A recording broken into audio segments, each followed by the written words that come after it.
Good morning. So can you hear me already? Yes. Yes. Okay. So yesterday I had a short lecture about what is important in cannabis. I explained that cannabinoids, it's not enough that cannabidiol and tetrahydrocannabinol are very important compounds, but except of them, there are another 142 different other cannabinoids, and I also explained you that there are many other compounds which have effect on our organism, which can be anti-cancerogenic, anti-inflammatory, antioxidative, and so on. So from these other compounds, I mentioned terpenoids. Terpenoids, these are terpenes. Terpenes are hydrocarbons, and terpenoids are like terpenes, but they have some another atom, like oxygen usually.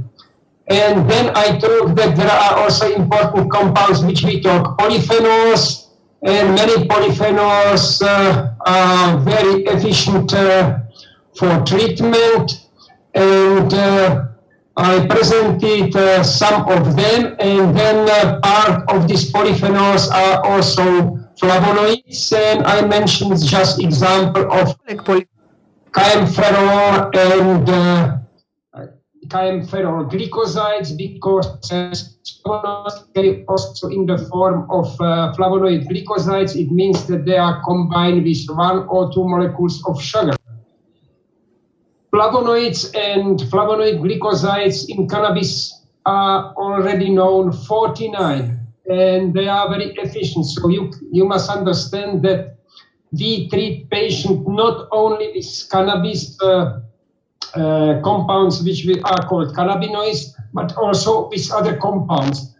So sometimes somebody can tell you, I have very pure oil, cannabis oil. Yes, it can be very pure from the point of view of cannabinoids, but maybe they are missing some other compounds, because I explained that for different persons can be different strains, and one person is sick, so one strain treats him, and another strain with the same amount of cannabinoids and ratio of these compounds don't treat patient. So this is what I wanted to tell you yesterday, that also other compounds are very important, and if you have any questions, so I am ready to answer you. Okay, you can ask me.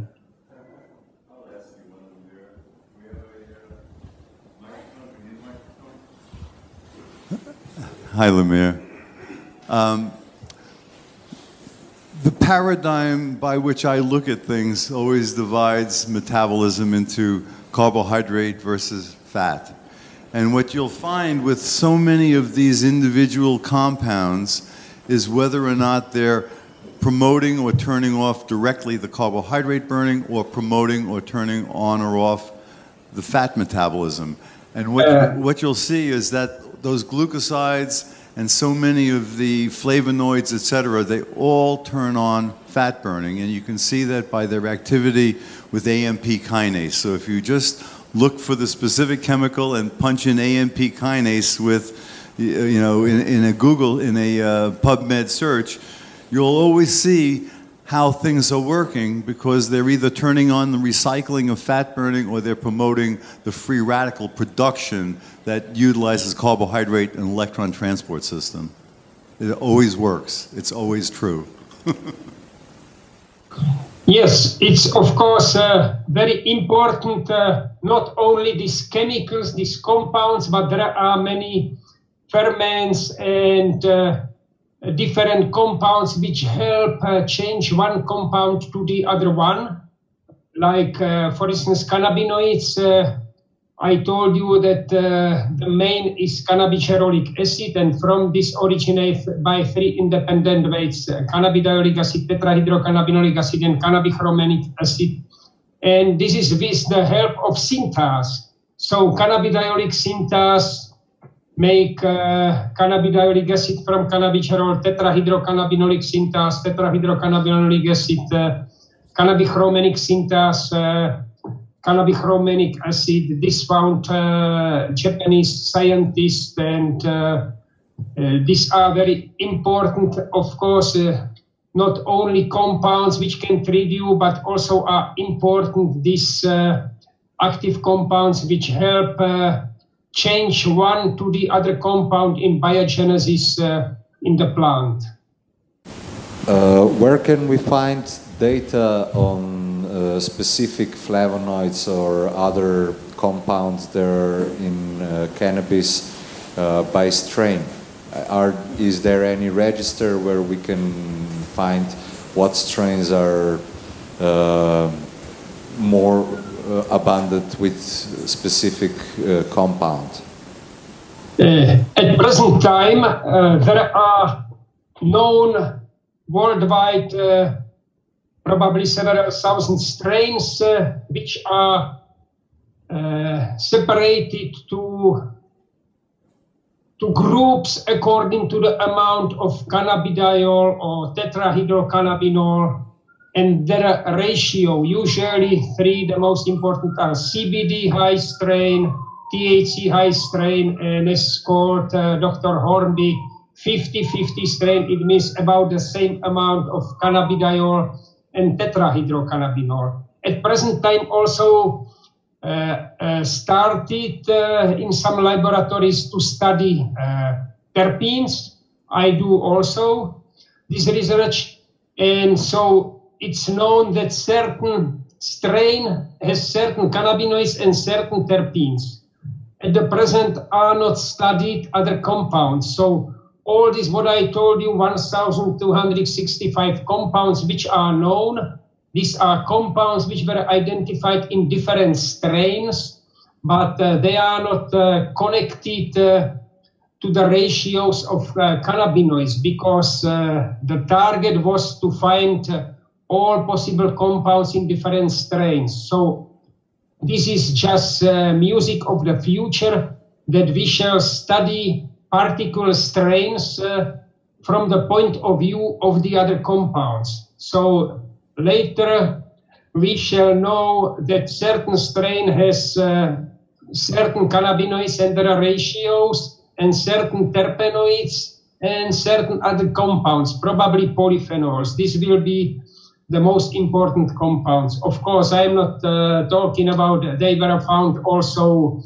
vitamins and other compounds which are very useful for us, but this is not the hint of cannabis. The hint of cannabis, of course, are cannabinoids, terpenoids, polyphenols, and these active compounds. So this will be studied in the near future. At present time, what I know, are studied only strains for cannabinoids and terpenoids. Thank you. Hello, Lumir. Yes, bonjour. Yes, Paul. I don't think the mic is on. How you doing, Lumir? Hi. Hi. It's not working? It is working? Yeah. Lumir, a fellow was telling me the other day that there are CB2 receptor active compounds in echinacea. In? Echinacea. How is the name for echinacea? Echinacea. It's Flower. Polygonum cuspidatum in Latin. Polygonum? Maybe he doesn't know.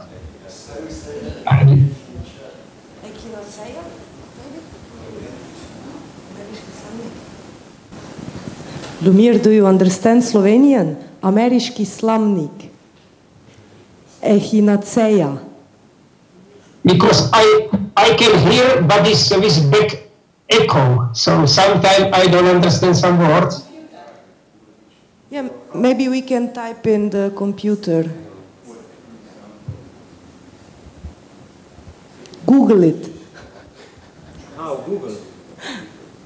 I can hear you very good. because you are without echo.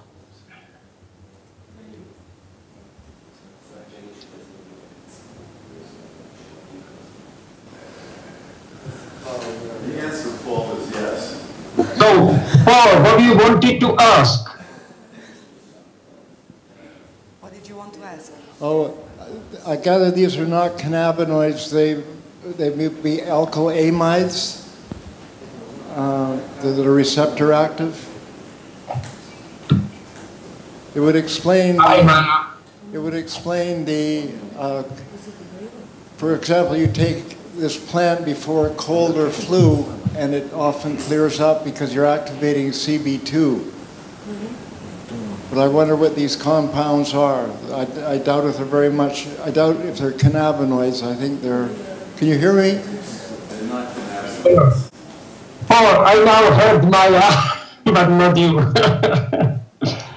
And they were by computer. I'm sorry. Yes, so if you can repeat a question.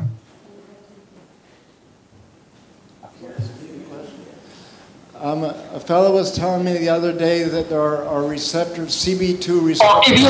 If you can tell it by computer, because by computer I can hear it very good. If you can come to computer, because when Maya was by computer,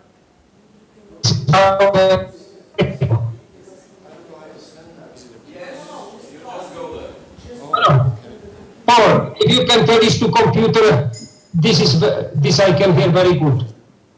Can you hear me now? Perfect, perfect. This is perfect. Okay. I don't know how to say the name of this plant in Czech. I don't even know how to say it. Show him this picture. But I'm. Show him this picture. In Czech.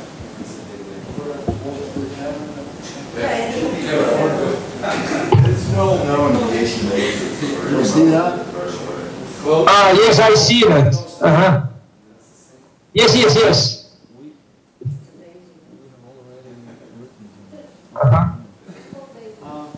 We already have written the name of the plant to this program, which are we having conference on. Yes. So Paul, what do you wanted to tell about this? There's CB2 reactive compounds in this plant. Yes. And it would explain why echinacea works for colds and flu, because it's CB2 active, but I'm just wondering what the compounds are. I doubt if they're cannabinoids. I think they're probably alkylamines that are CB2 receptor active. I really exactly don't know the name of this plant, but it looks like one plant where are phytocannabinoids, because there are several other plants where are phytocannabinoids. Some of them are the same with phytocannabinoids from cannabis.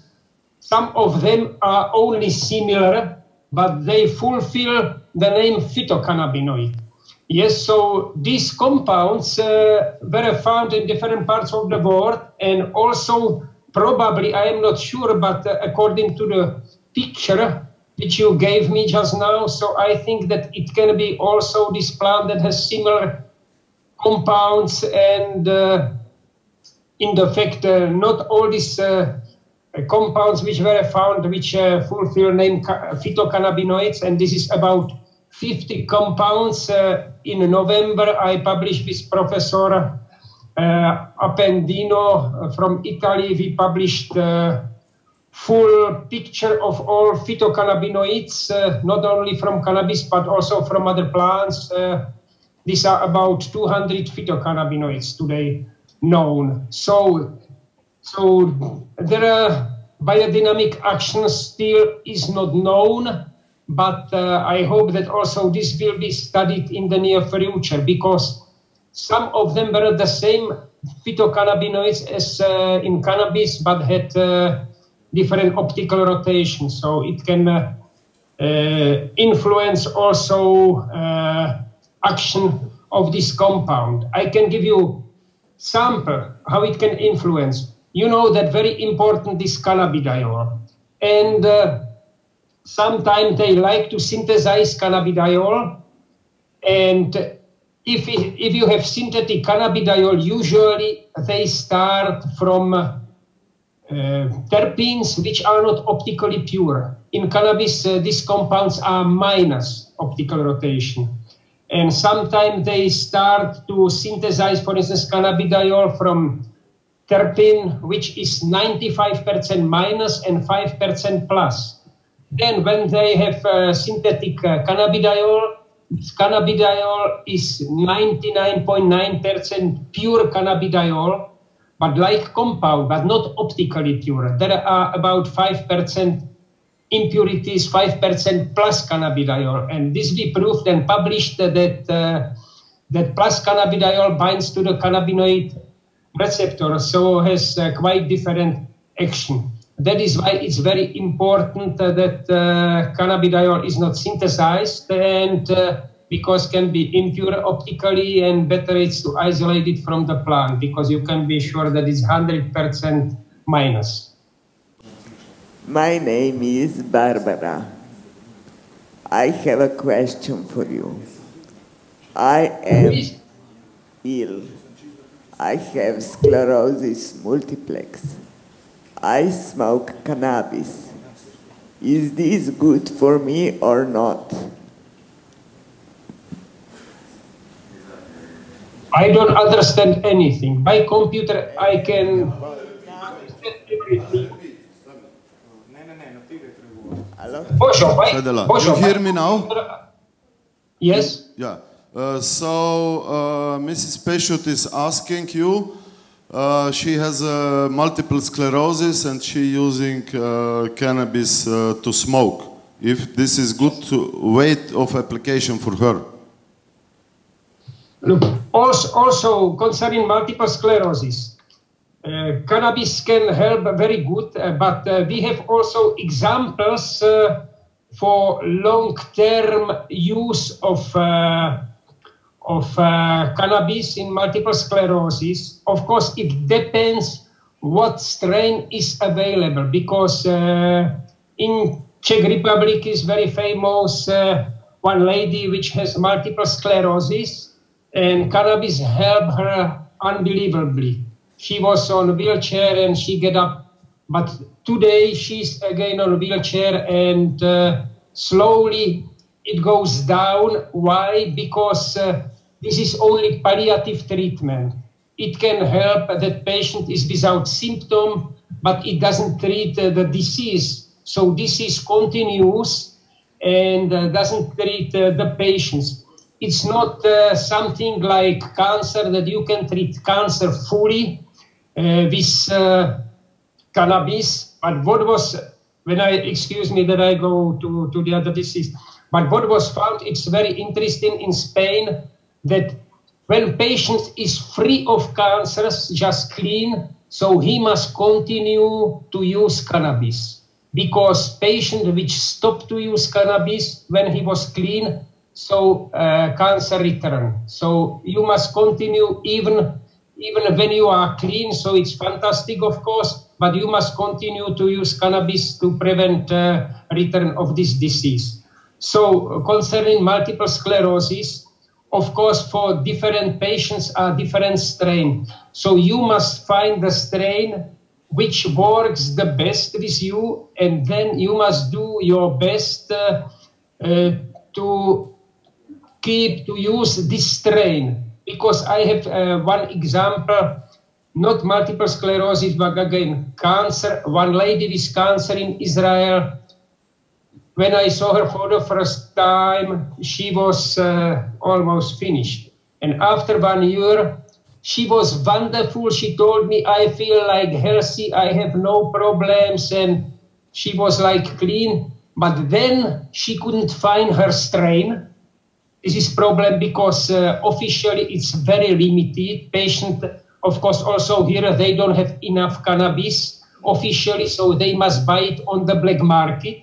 And she couldn't find the strain which she used, and she died because she tried another strain and it doesn't help her. So it's very important when you will find the strain which helps you. So you must do your best to keep this strain that is available for you and continue all the time with this strain.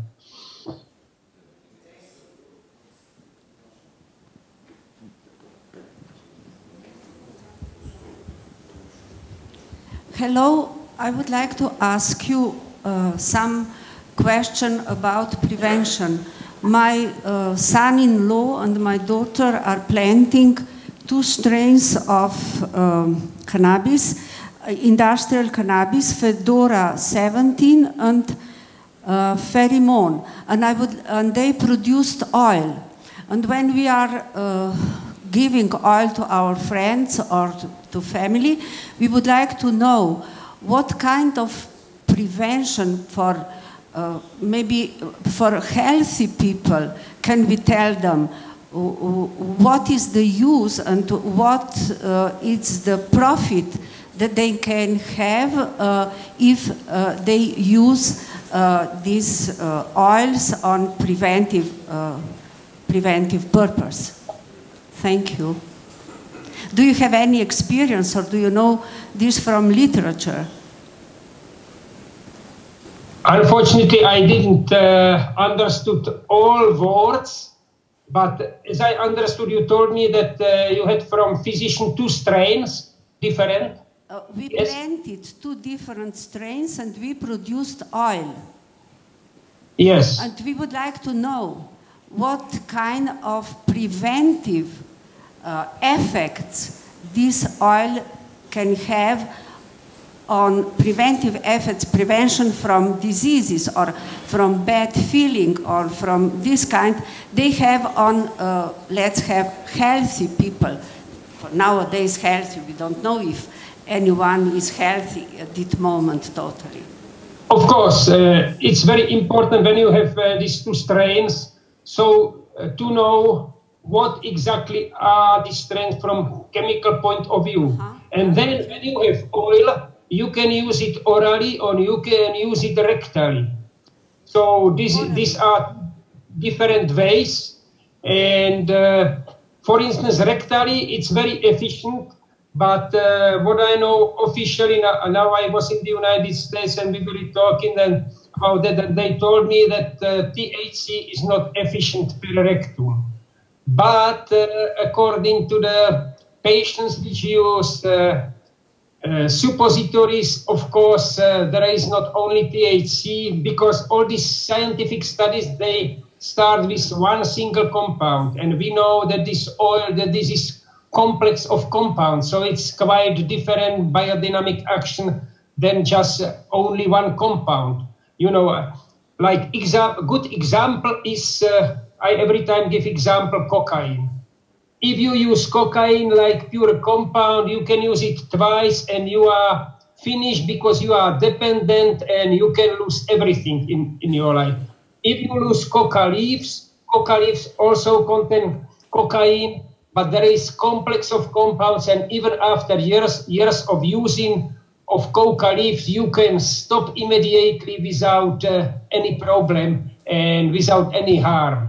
This was proved even by scientists. The best example is Professor Schultes. He used it 7 years in Amazonia region because said that without this it was impossible to live. And when he returned to Harvard University, next day he didn't use it. After 7 years, everyday use and no problem. So important is really what is the complex of compounds and how you use it. Of course, I prefer, for instance, for multiple sclerosis, of course, patient wants action immediately. So the best, of course, is to use it in cigarette because you feel it immediately. But if I give this example of a lady in Czech Republic, so she used it also in salad. So it helped her very much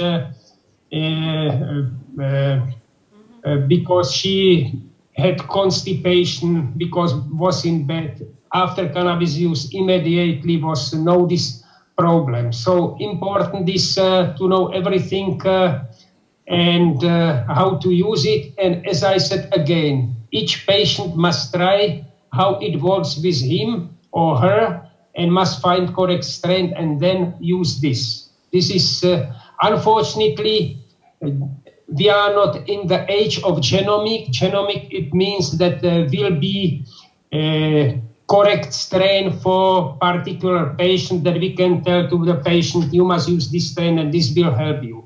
So we are still not on this level, but we are approaching, but slowly, slowly. The biggest break are the laws, because we want to do research and to send samples through the border, it's complicated. Even if you do science, so it's complicated and it can endanger scientists, they can go to the jail very, very easily. So this is the biggest break in approach to the new knowledges about cannabis, and of course to this problem between countries, samples or bring samples, or also pharmaceutical companies are very powerful, which are not interested in cannabis treatment. The things that you have told us are the things that you have told us are also valid for hemp. I would like to ask you that we first have to make really, it's very hard. If somebody can repeat it to the computer. No, maybe now it's better.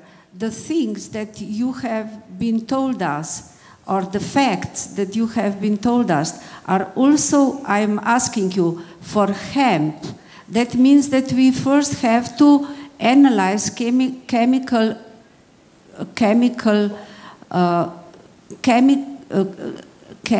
compounds of hemp, yeah. And then we will know how to use or whom to advise the use of this oil.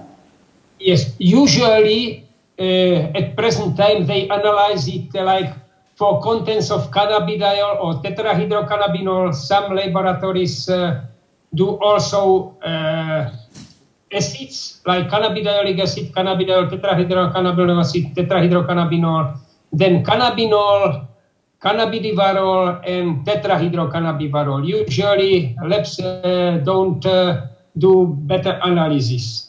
What are they analyzing with terpenes? So it's not common. Still some labs are doing this, but it's, as I told you, if you have certain strain and two strains and there are exactly same amount of THC and CBD, one can treat you and not the other one. So if somebody tells you this must treat you because over there is 10% THC and 5% CBD, it doesn't mean that it helps just to you, because maybe you need another strain where is also 10% THC, 5% CBD, but different strain, because important are these compounds which have entourage effect. It means that these compounds together with cannabinoids make treatment more efficient. Thank you very much. Hello, Dr. Hanush. My question is, in cannabis there is like 1,200 and I don't know how many compounds, flavonoids, terpenes, and in cannabis there is 1,200 and I don't know how many compounds, cannabinoids, terpenes, and flavonoids. Does this is this true for every plant on this planet? For example, if I take some cannabis plant here in Slovenia and one from South America and I don't know, ruderalis from Russia, and if I analyze it, will I find all of the 1,250, I don't know how many compounds, or are there plants where there aren't any terpenes in the cannabis or flavonoids? First, from this known 1,265 compounds in cannabis, some of these compounds are also in other plants. This is true. But not all these compounds are in one strain of cannabis. These were a different strain of cannabis in different part of the world, and in one particular cannabis they found this and this compounds, in the other one they found this and this compounds. Somebody analyzed the leaves, somebody analyzed flowers, somebody analyzed seeds, somebody analyzed the roots. Yes, so effort was just to know about all these compounds, but it doesn't mean that all these compounds are just in one cannabis plant. Of course, they are not in one cannabis plant, or for instance, concerning cannabidiol, in South Africa, I cultivated this strain in 1974, strain from South Africa, and there is no cannabidiol. I was surprised that I couldn't find it, because at that time, cannabinol originates from cannabidiol. But only later, Japanese scientists found that these are thanks of this synthase from cannabigerol. Yes, so each plant cannabis has particular compounds, but it's true, and somebody tried it, that sometimes you can use certain strain of cannabis and you can use some another plant together, and it can be more efficient, because maybe in this another plant are entourage compounds which are not just in this strain, cannabis are in other strains, but not in this, so it can help. But this is already combination which is not such easy. This really takes time, and some healers can use it.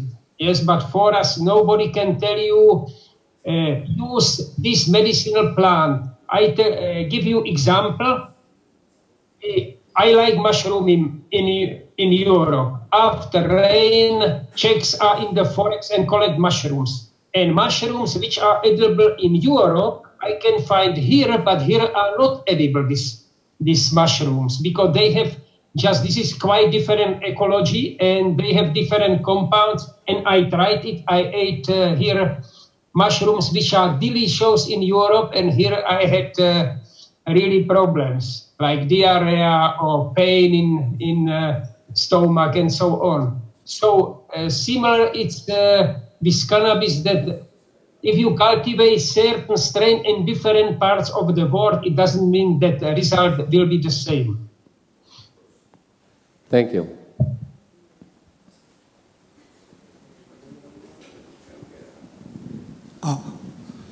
Hello, Dr. Rumir Hanus.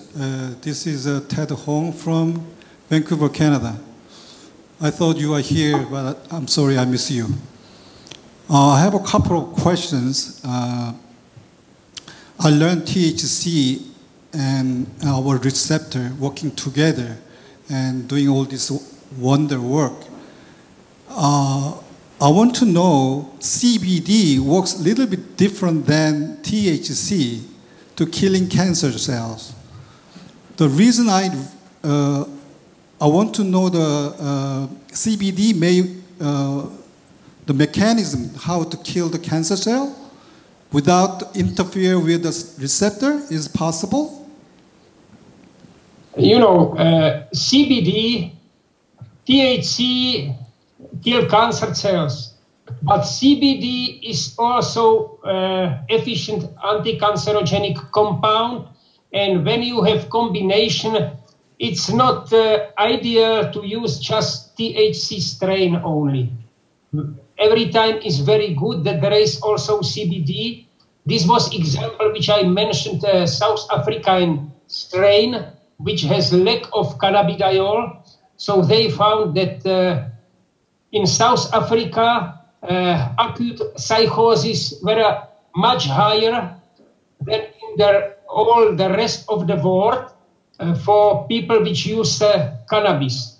And they found, I found in 1974, this found they have the same strain for cultivation in France, Professor Paris. He also found that there is no cannabidiol, and it was 1974. In 1988, only they published that they found that explanation for South Africa why more acute psychosis after cannabis use, that they use this strain where is no cannabidiol. So also for treatment is very useful for patient that cannabidiol can keep patient without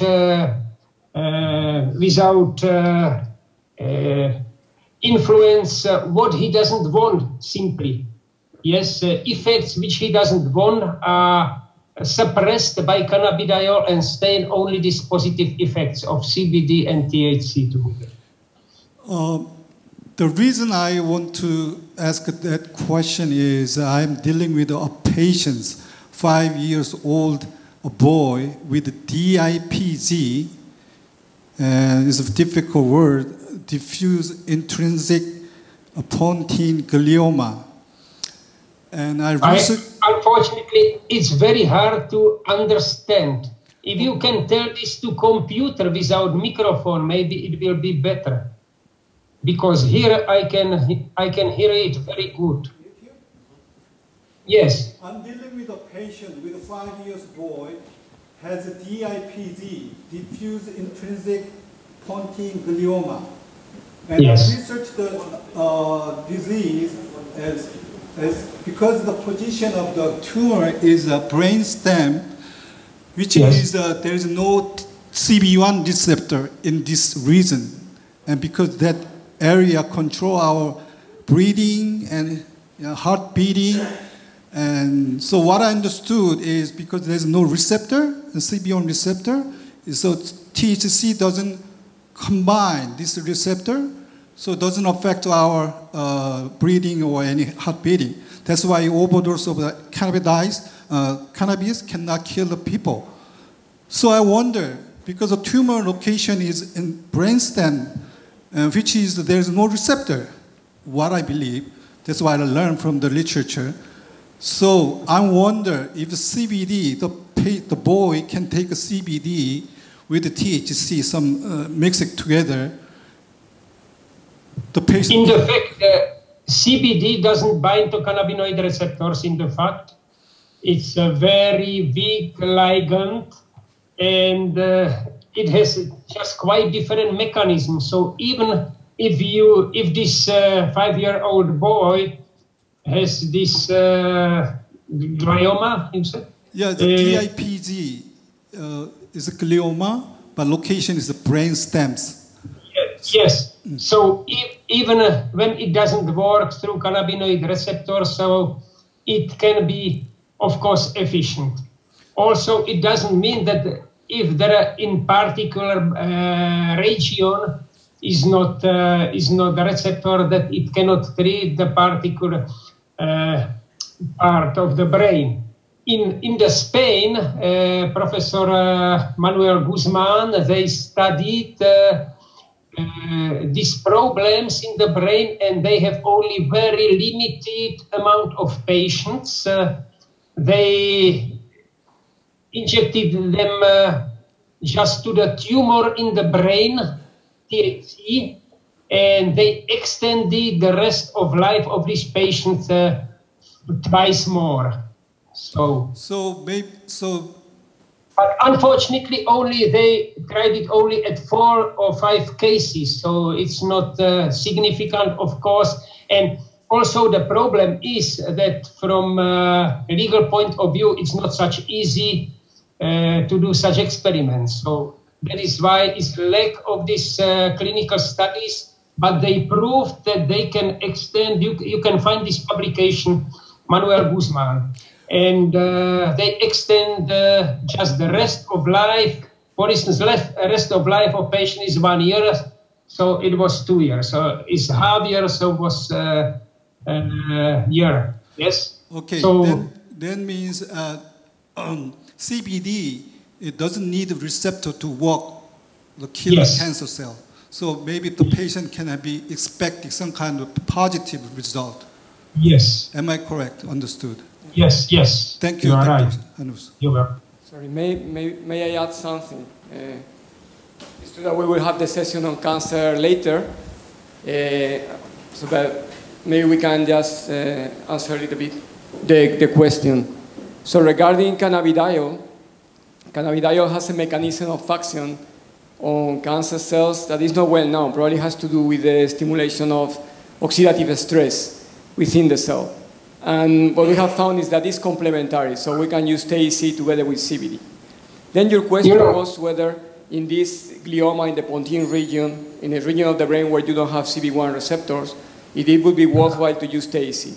The thing is that cancer cells, many times, and in particular glioma cells, express CB1 and CB2 receptors, even if the tissue that is surrounding the tumor doesn't express the receptors. So it makes sense. I mean, it would be necessary to determine whether cannabinoid receptors are expressed or not, specifically in that tumor. But in principle, I would expect that glioma cells, even if they're in a region in the brain where there are no receptors, still they express receptors. So that would be a good rationale for using TAC and CBD in this case. Obviously, one doesn't have the certain evidence that is going to work for sure. But, I mean, at least it might be worthwhile to try. But we can discuss later at a larger extent if you want. You know, I only want to tell you that it's very hard to understand because there is big echo. My computer, I understand everything. But what you was talking about, I understood that you was talking about cancer, but I didn't understand almost anything. So please, if somebody wants... Sorry, Guillermo Velasco here. I'm working also yes, with no, I understand. And I was just answering, complementing your answer to this person, but we can discuss later. Sorry, it was not a direct question to you. It was just a complementary answer to what you said. Thank you very much. Now I understood very good because by computer it's very clear. In the hall, it's a big echo. So. I'm going to give a different perspective. So can you hear me right now, Amir? Yes, Bob, I hear you very good. So depending on the metabolic profile of the particular cancer, there are going to be different outcomes. So a CB1 receptor will allow for electron transport-driven production of energy, whereas in this particular case, you don't know whether you have CB1, CB2 or not at all. CB2 will turn on fat burning and cellular recycling. So totally dependent on the nature of the metabolism of that cancer. For example, was it already treated with a chemotherapy or radiation, or was it simply a cancer that arose from an imbalance caused by excessive sugar, basically? Or alternatively, it could have been of stem cell origin. And if it was stem cell origin, then it's already a fat burner. So depending on the status, different outcomes will occur. In general, we know that the CB1 receptor is not stimulated by cannabidiol, but we know it's actually inhibited by cannabidiol. So when you add cannabidiol with THC to a cancer cell, what it's going to do is it's going to shift the metabolic profile more towards fat burning. And if the metabolic survival mechanisms of the particular cancer were all defined within the sugar burning mode, they can't make the transition to fat burning. However, once again, if it was a stem cell origin, or potentially if it was a stem cell-like cancer cell caused by how it survived chemo and radiation, you can have a senescent cell which is burning fat but at a very low metabolic rate, so it is very stem cell-like.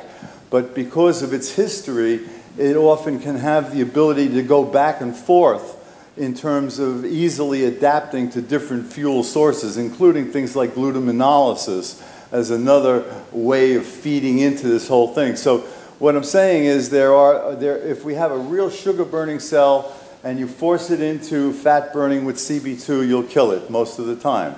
If, alternatively, it's already a fat-burning cell because it was a stem cell and it was, mutated from there, or you generated a stem cell by chemo and radiation selection for the quiescent state where the cell actually goes senescent, but still usually is driving that in a fat-burning mode.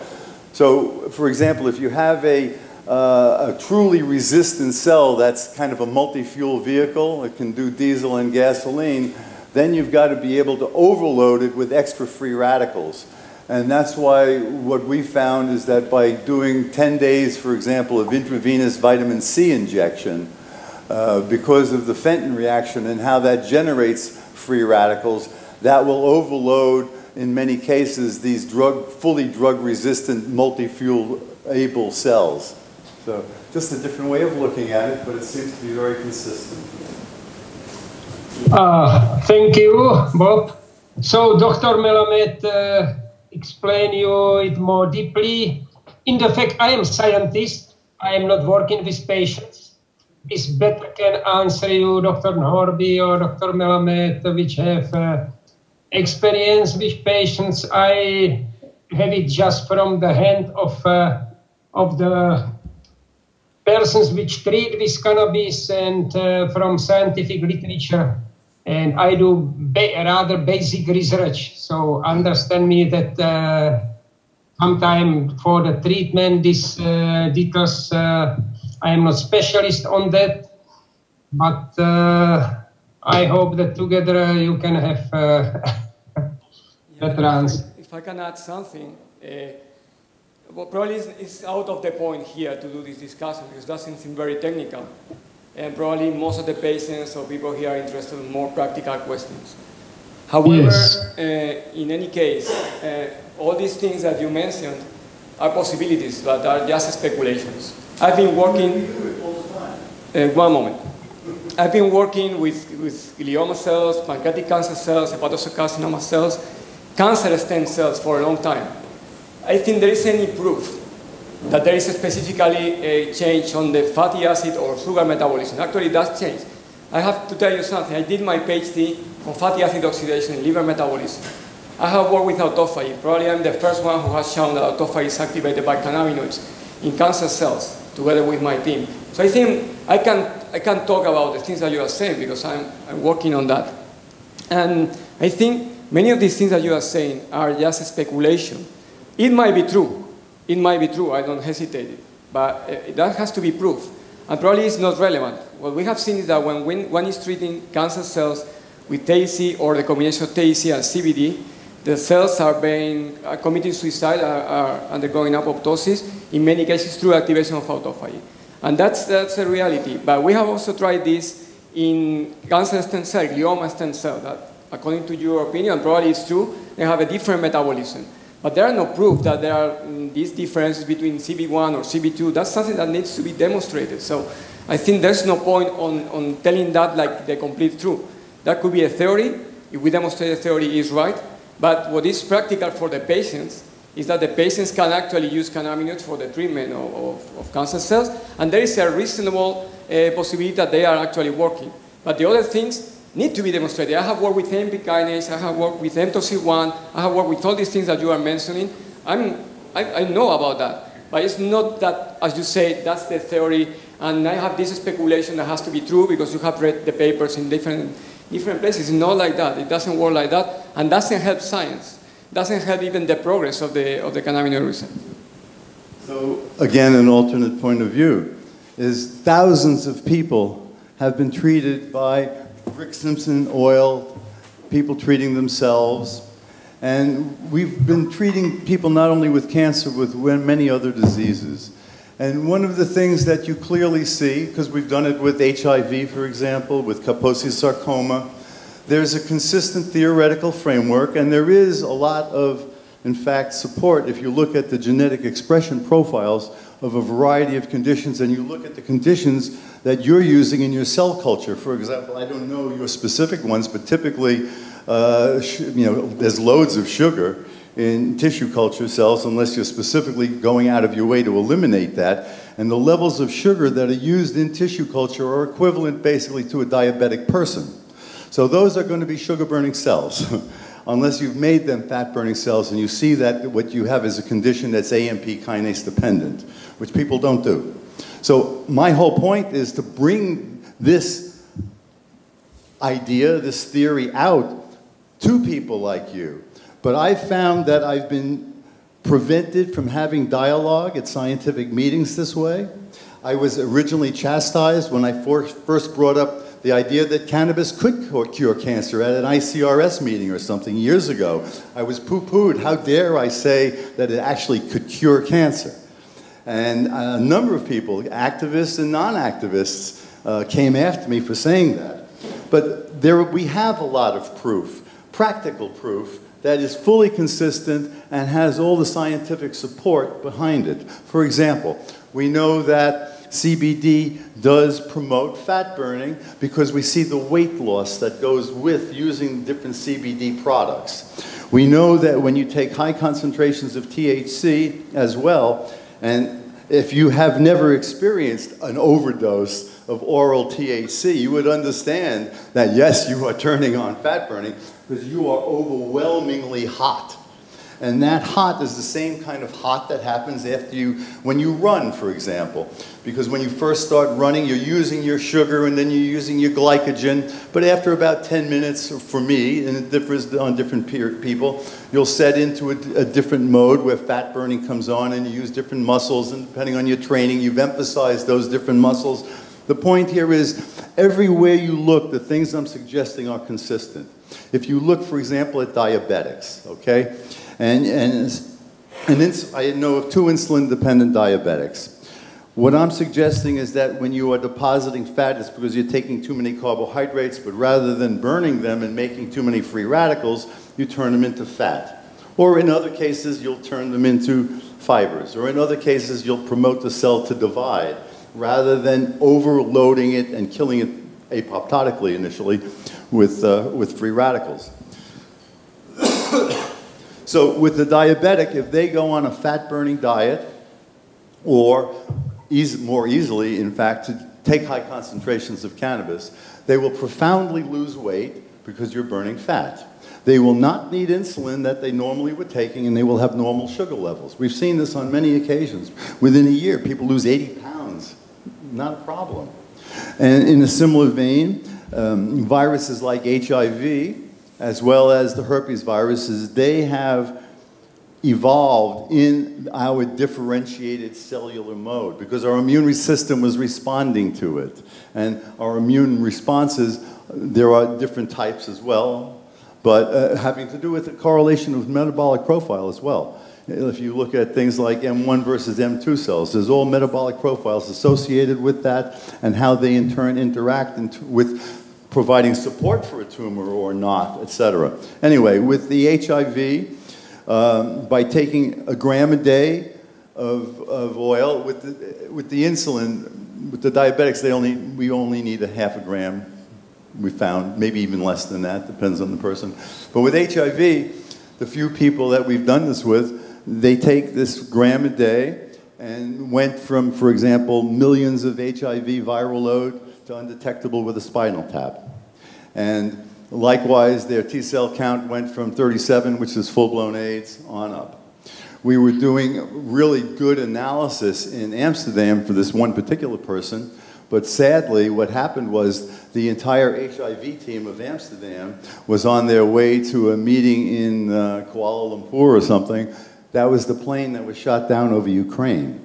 And the entire HIV research team from Amsterdam that had our data as well, where we showed, for example, selective mutations in specific genes that fully fit with the idea of oxidative metabolism, etc. Unique mutations that they had never seen from this guy who's been using it for now 6 years. And the one thing that I kept saying to him is the only thing I don't understand, this was earlier on, is why you still have, he had the hump on the back from when he was taking the retrovirals, and he had the stomach from this dyslipidemia. I said, I don't understand why you still have that. And about 2 years later, that was also all gone. So you don't clog arteries if you're burning fat. You clog arteries when you're eating sugar and eating too much sugar, and the cells are trying to protect themselves, so they make that fat. You will see, I'm begging scientists to interact, show me that I'm wrong, Yeah, I mean, I think it's very clear that cannabinoids, they regulate metabolism, and obviously they regulate the consumption of fat or these procedures that you are mentioning. I don't question that, that's true. But we cannot say that by activating one receptor or the other, one is regulating specifically metabolism on one way or the other, because in our experience, for instance, you were mentioning AMP kinase. We found that treatment with TAC activates AMP kinase in glioma cells, independently if it's via CB1 or CB2 receptor. So what I mean is probably for most of the people here is not so relevant. I think we don't need an excuse to say that people go and use cannabis, because if you feel well and you want to use it, that's fine. And then for medical purposes, probably we need more proof if we want to say this is going to cure something or the other. Obviously, metabolism is regulated by TAC or by cannabinoids via cannabinoid receptors. Maybe AMP kinase or the fatty acid or glucose metabolism are regulated in a balanced manner. As I mentioned, I was doing my PhD on that, so obviously there is a close connection between fatty acid oxidation or glycolysis, one via or the other. I don't question that, I agree.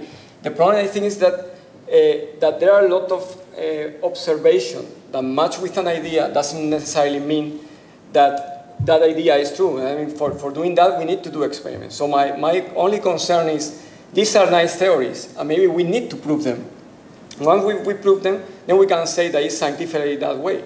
But we cannot just say, because I have this idea that it's reasonable, it's sensible, it's necessarily true. Also because in this context, we don't need that excuse for saying to people, if you feel okay smoking marijuana or having cannabis in your daily day, and then you are feeling better, maybe metabolism is affected, maybe you are burning more fat, maybe you are in general feeling well, that's fine, but it's not necessarily that the reason. And the people could still smoke marijuana without having this necessarily being true. But if you tell it in a way that seems to be already proved, then I think we are not transmitting the right idea, because it's not proof. I'm keen to prove it. I'm keen to do the experiments and then say, okay, you are right. There are differences between stimulated CB1 or CB2 receptor in stem cells or in cells that are differentiated. So I don't have any problem on discussing scientifically, and I don't think your ideas are wrong. What I think is that they are not already proved, and then we need to prove them before to tell them like something that is completely true. That's my only point, not questioning that you might be right. So I appreciate that, because you, in fact, by understanding that I might be right, that's something important. That's a dialogue that I miss with too many scientists who, as soon as they hear what I'm saying, their brain goes like, especially if you're dealing with oncologists. Doesn't work. What I have seen, and you probably have not seen, are many, many people around the world who have had cancer and who were told to go home and die. You've got 4 days left. And I've seen them years later healthy and happy because of using cannabis. So the default position from my perspective should be that everybody has the right to make that choice, whether they want to use that oil, however it's made, wherever they're getting it from. And what we're seeing, when we had the meeting in Prague a couple of months ago, there were a number of people like many of the people here who help other people by providing oil, by telling them how to use it, etc. And what these 5 different people from 5 different continents, using their own methodologies, the general conclusion was that they're having about an 80% success rate, and that the people who are failing are usually the people who've gone through chemo and radiation. The concepts that I've presented, and I didn't go over some of them maybe sufficiently, and I would love to talk with you further, but basically how all we do is we select for a metabolic state, and that metabolic state then becomes the genetics. So when you have replicating cells and you have S phase and you have the aerobic glycolysis going on, and then you hit it with killing agent, you select for the survival of those cells. And then those cells mutate to become the genetics that's compatible with that. And it's a very logical assumption. I agree it hasn't been formally proven, but we can see the consequences of applying these things. I don't know if you saw the pictures I showed yesterday of the woman with the squamous cell on her nose. So we had it analyzed. We noted different people and had different cancers. And they don't care whether the science approves or not. You know, when you're a person who's had some Mohs surgery and they want to cut half your face off again for the next tumor. And then you say, well, I might as well try the oil. And you put the oil on and it goes away. And then you come up with another one and you put the oil on and it goes away. You are the experiment. Because for you, you can repetitively cure your cancer. And that's all people care about. We are repetitively curing cancers. Just a second. This is looking nice now. So I was thinking to change a program because it will be dual between some scientists. And I also asked Lumir if he will stay online so we can have some whatever. Of course. It's a discussion. I want to say you are right, okay? And we need you, and we need you too. I agree. But as our colleague yesterday said, we all have a right to health, okay? And we have a right to good health. Yesterday I asked the audience, how many doctors are here? Yeah. Not one hand came up. Where are these guys? Okay? Oh, there is one doctor? Welcome. So we had one hand. Yeah, but it is no, because she was there yesterday. She just was quiet. No, but it's very important because you see, some of us come from evidence medicine, and you know, many years ago, I got seriously crucified by CDC, by activists, and by many people for conducting trial on mothers who were HIV infected, doing a placebo-controlled study, because this was the only way to institute a prophylaxis in HIV-infected mothers so that their babies didn't die. So I think we need both. Because, you know, on one hand, you say, yes, we have the right, but that patient needs to know Dr. Melaming and needs to be convinced. Since I've seen you last, I lost several friends to cancer. Why did I lose them? Because when I told them, and all of them had brain cancer, when I told them to consider cannabis, the answer was from one, my doctor thinks I'm doing very well. But that's true, but you know, then we are into activism. I'm saying you have seen all these cases, okay? So why don't we take all these cases of people who are just about to die and show in a study that they don't. You know, I can tell you, you know, let's get to them.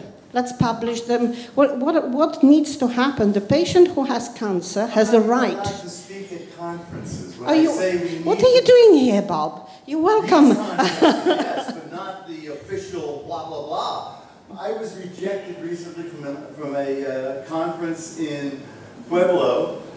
I was the chairman of the bio department at the University of Colorado in Colorado Springs. So I made the bold thought, the foolish thought, that since I was actually part of the school system, maybe they'll let me talk. And what did I want to talk about? I want to talk about the need to interface thoughts like mine with your experiences so we can do this testing and see if what I'm finding out, and which is always consistent, which is predictive and everything else, whether or not we can look at the molecular end of it. But I don't care about the molecular end as much anymore because I know what I can do with helping people. Sure, I agree, but you know, I'm telling you, it is possible. I agree. With the right funding, you know, I can, for example, guarantee that I could have a study, clinical study open in 6 weeks in Europe with the funding with cannabis. And I told you we will do that as soon as the money flows, and I can say, here, Dorothy, go do that. Yeah. And I've set up everything to do that, so I will have the funds to do whatever I want, wherever I want, whenever I want. And we will be doing all of these things. Well, this sounds absolutely great. I mean, I think it's a very interesting debate, but I think we all have the same idea. Sure. I mean, probably I've been working almost for 20 years on the anti-cancer activity of cannabinoids. I have done all my best to try to translate these results into clinical studies. But on top of that, I have tried to help in the way I managed to patients, because many patients were writing us. I was always directing them to a medical doctor because I'm not a medical doctor, but with the idea, obviously, I believe I really believe that cannabinoids have anti-cancer activity because I have seen it, not only in cells, also in animal models. But that's why I think that, I mean, I can say there are things that are proved, there are things that are not proved. We have done these clinical studies, they are just starting, but I mean, the results are not, this is the magic medicine, but still they might help. That's what I think we have found, and I cannot say the patients, no, for sure your cancer is going to be cured. No, maybe it's helping. In some people, maybe it's working very well, and hopefully it's because of that. Just before coming here, maybe some of you know Jeff Ditchfield, so he's a guy who is, well, doing a lot of things in the cannabis world. And he was coming to the lab with a guy 14 years old and with a mother. He has a cancer, almost terminal. He was about to die. He started to take these extracts, 1,1-THC CBD, and he was completely cured at that point. I don't know if it was because of cannabis oil or not. The truth is that the guy was cured. And obviously I was very happy, and he was saying, thank you for your work. So I was really moved by the fact someone was coming to the lab. And I said to the guy, well, I don't know if it was because of my research or not, it was because of cannabis oil or not. I cannot prove it. But the truth is that for you, maybe it was very helpful. So obviously, I'm not denying the possibility that people are going on these treatments. I always recommend, if it was myself, I would probably add on my therapy that.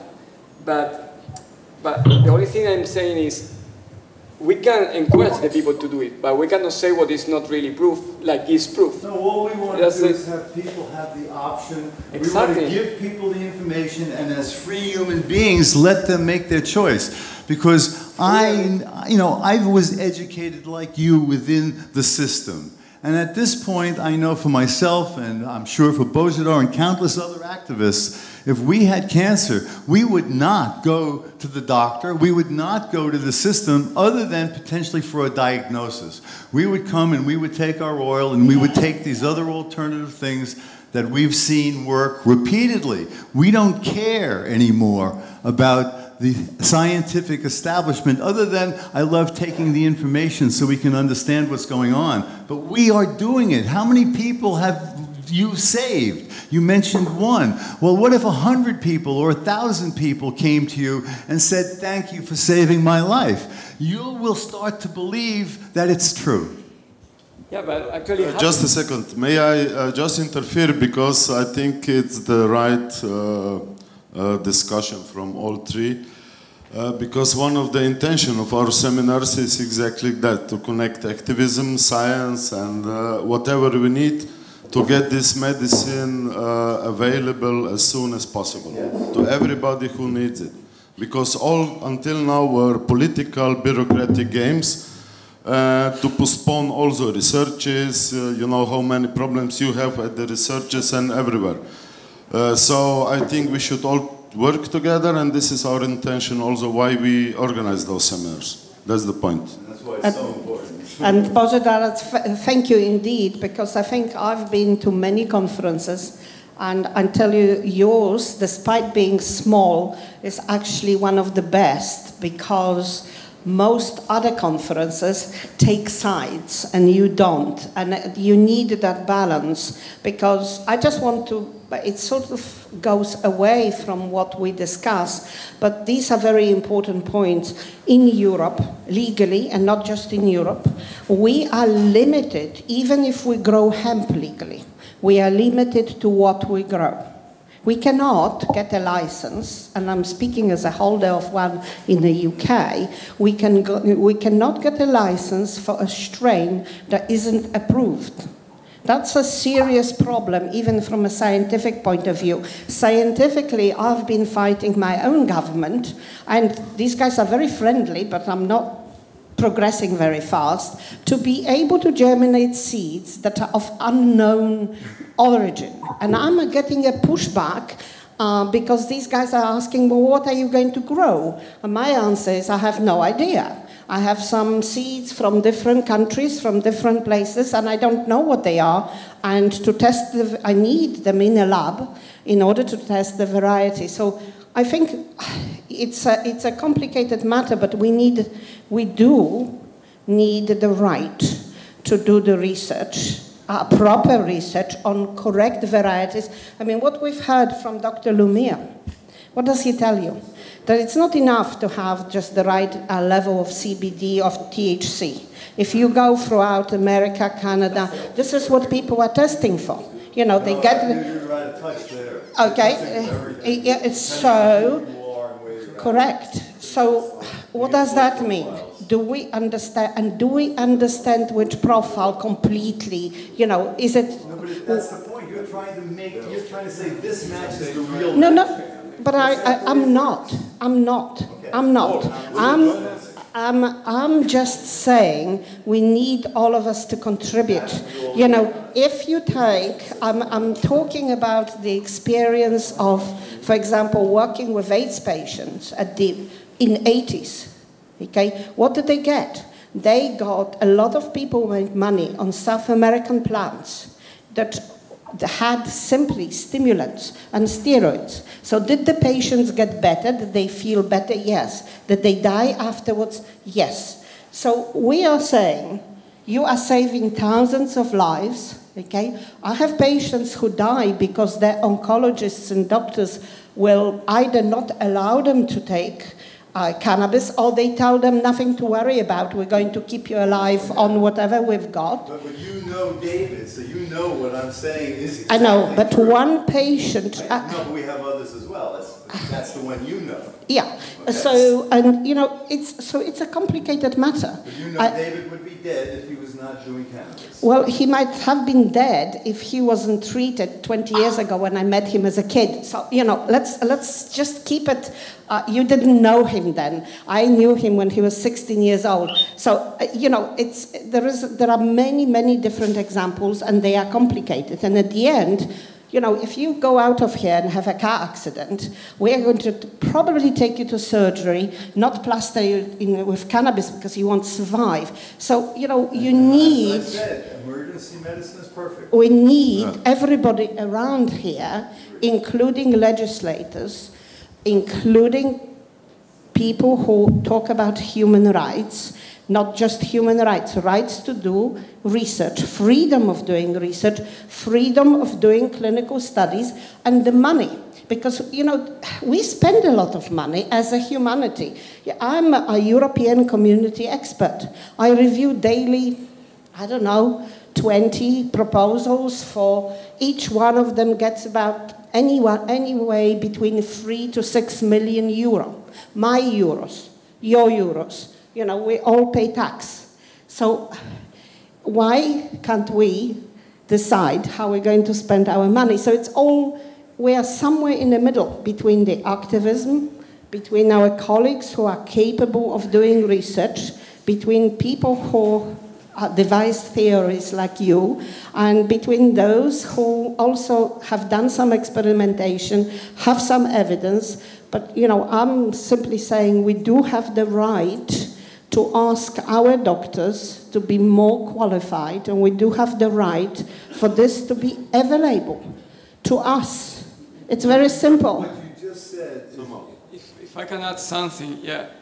The thing is that we need to, in my opinion, we need to, as he said, I fully agree, we need to integrate cannabis as part of the treatment, and obviously the people have the right to use it, but for instance, in the case of cancer, there are patients that are being cured with the medicine that actually we have. For instance, if we look at my mother died of breast cancer 20 years ago. Probably now she would be alive, not maybe using cannabis, but probably using anti-HER2 antibodies, because now many women with certain types of breast cancer, they are actually living for very long, or maybe they are even cured. So we don't need to rule out traditional medicine, because sometimes it can help a lot. We can add on top of that maybe cannabis, or maybe one person can take the decision, but we cannot say to someone, yes, for sure, leave all your other treatments and substitute them by cannabis because you are going to be cured. No. We are never saying that. We only give people information so they can make an intelligent choice. Yeah, but then the information that we say needs to be supported by science. One thing is that we have the option of saying, okay, you want to smoke marijuana, or it's going very well for you, excellent. I'm the first one on support of that. I think we should do a complete legalization of marijuana in general. not only for medical purposes. But if we go for medical purposes, there is a difference, because actually someone who decides to go for a treatment, for instance, let's say 1 gram or half a gram of marijuana every day, has to pay a lot of money on oil, money that is not covered by the health system. So actually it's a lot of money, and someone is getting a benefit, an economic benefit also in the cannabis industry out of that oil. So it's not completely innocent. We need to be also aware of that. So there is a business also behind. Even in sometimes a black business, sometimes a legal business, but it's also there. So if we can prove that actually cannabis is working, for instance, in the context of cancer, then it will be very easy to convince the regulators that they need to pay for that also for patients. And then that could be added on top of other therapies. In some cases, maybe in some others, it's not working well. And I think it's important not to say this is completely alternative. No, it's something that has to be integrated within the system. Can I give just one example on that? Many years ago, I met a very wealthy man in Brazil who was spending extraordinary amount of money on alternative treatment because he had leukemia. And he was convinced he was cured, which he was, and he was extremely grateful to people that treated him. Problem? He had self-limited leukemia. He had a self-limiting leukemia. So he didn't need any treatment. His leukemia regressed on its own. He spent millions being treated. His friends who treated him benefited greatly. And you've said two important things. I don't care about science except perhaps for diagnosis, except perhaps for information. You know, for someone who has worked in AIDS, this has become extraordinary stumbling blocks. When the companies reduced the prices and the price of drug was not important, I worked in emerging economies in Africa and South America, and the biggest problem was diagnosis. We didn't have the money to diagnose people, we didn't have the money to test them, and we didn't have the money to monitor them. So I really vote seriously for some sort of integration. And it's good to have people on all spectrum, because we need people to speak out. Just a second, Bob. I just want to say something. Guillermo is right about the black market. But if you deal with incompetent experts in Slovenia, with incompetent bureaucrats, with their own companies behind who are, you know, then you have black market. If you have stupid state which cannot regulate things like it should be, then you have black market. And this is not... Yes. But you know, how can happen that the cannabis is most researched plant on the planet? The doctors, I don't know, scientists, all promoting cannabis, and it's still not allowed even to use in any form in Europe. That's exactly what I want to bring up. That's the biggest stupidity ever. And I believe that the reason for that is because the scientists who should know better and should be speaking out that we all have the fundamental right to use this are not doing so. If everybody who knew about the medical benefits or just the scientific prediction of medical benefits would speak out and demand that we all have rights as human beings to use this God-given plant, it would be over. But instead we have experts going saying, we need more research, we need more research. That's killing people, and I don't find it acceptable. Yes, we need more research, but in the meantime, we may not fool people around and lock them up and, you know.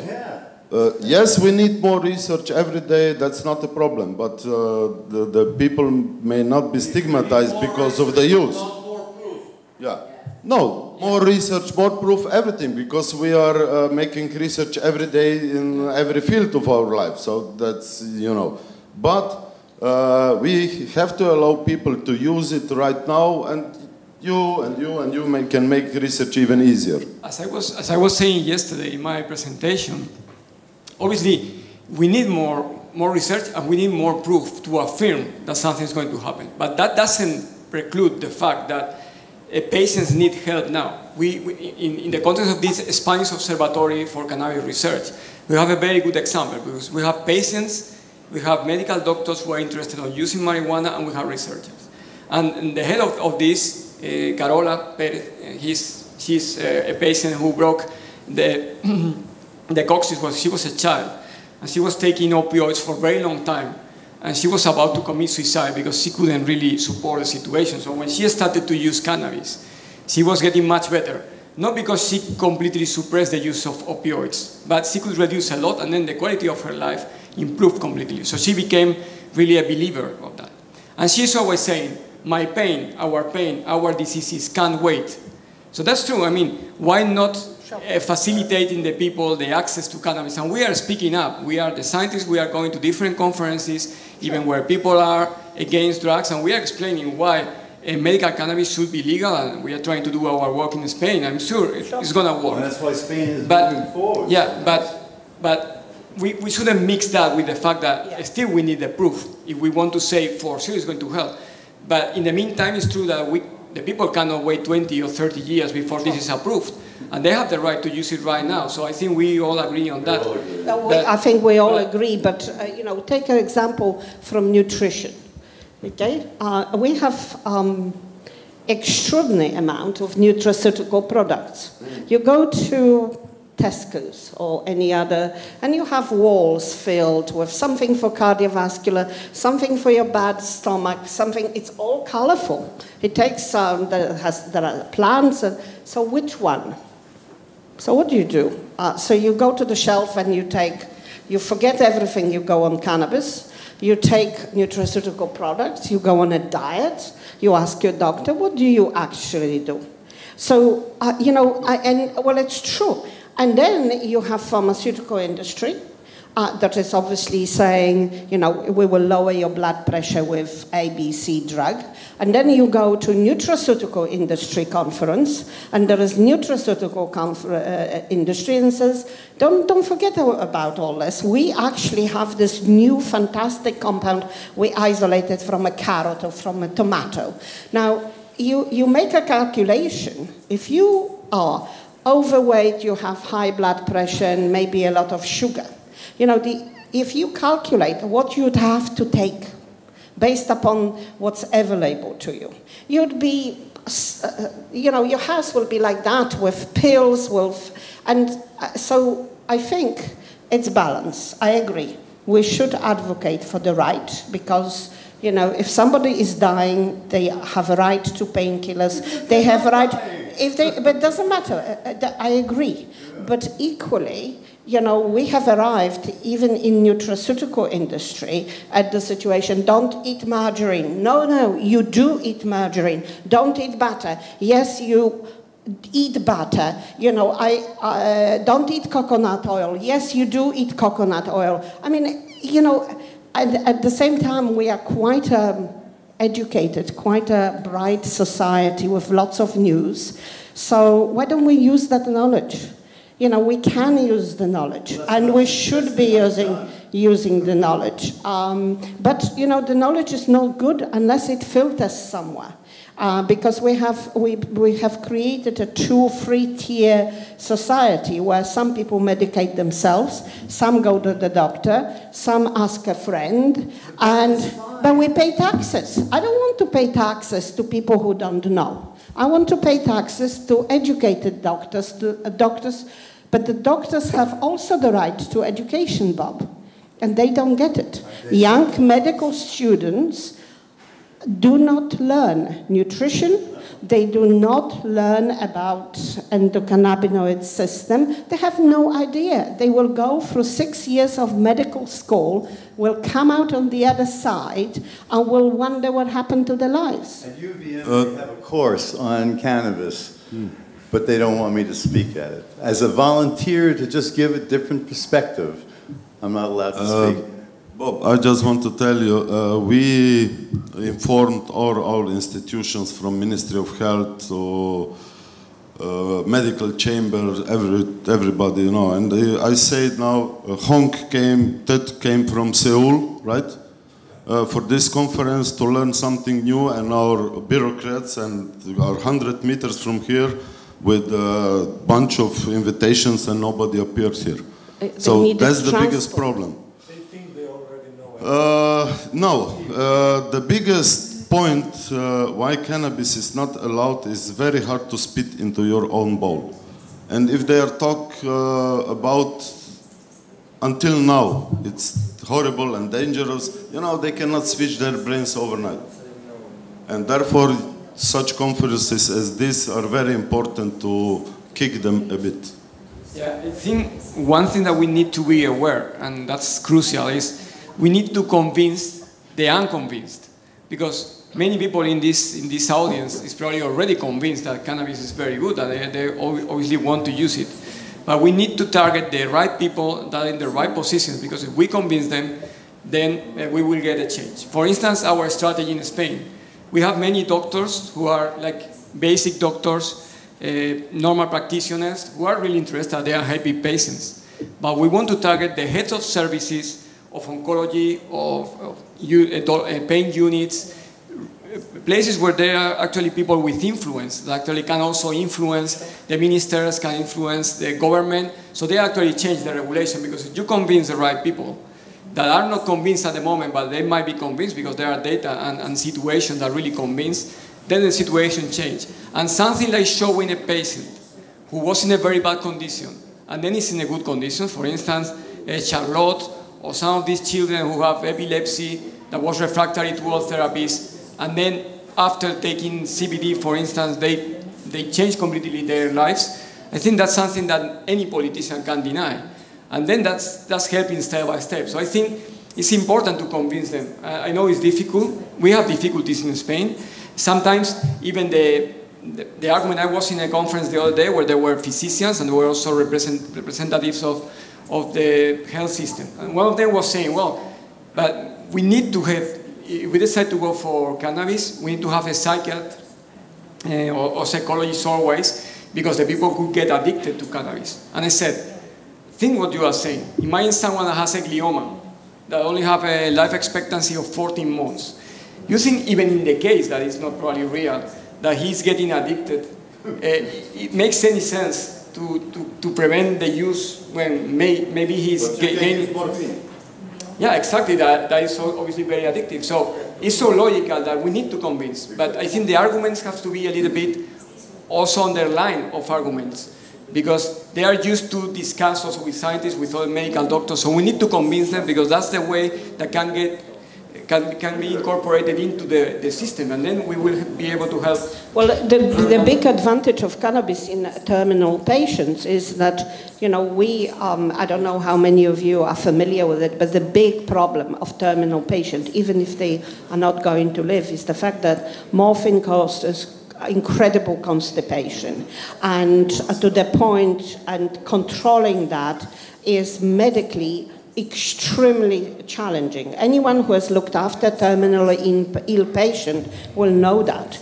And just even alleviating that makes a huge difference to the remaining life, to the patient, to people who care for that. Just that. You know, forget about MS, all other conditions, just alleviating the last 10 months of life makes a difference. And this is the basic human right, that if somebody is sick, that he can use anything, even brick, if he wants to. But yes, you know, the big point is also the possibility or the right to choose. You know, every patient should have a right to choose his own treatment. And I don't understand doctors, medical doctors, who see patient who should be dead for a long time and he comes back and they don't even ask why. And I just want to ask Tiasha to tell you her experience. Just very short. Yeah, po slovensko. You have a translation? Yes, you have. Yes. You need English. Yeah. English. It's okay, Božo. Leave it. I'll try. I'll try. Hello, my name is Tiasha. I'm from Slovenia. And I had been diagnosed with glioblastoma multiforme 3 years ago. I used cannabis a lot of cannabis, and for 2.5 years my MRI is clean. But you had also the other treatments. I had one cycle of chemotherapy and radiation. And surgery. And surgery. I really wish that me and people who has what kind of problems with health, that we could choose what to use. That we have an option to use. It is my body. Correct. It is my health, and it should be my choice. But I agree with it. In fact, you know. And just before you start, and I have to say another big stupidity. Her husband has criminal charges because he bought oil for her. He might go to jail. The process is still on the go, and this is the, you know, that's the crime. That's the crime. You know, the problem has been very much in the best group of patients that was very capable of their own activists were patients infected with HIV.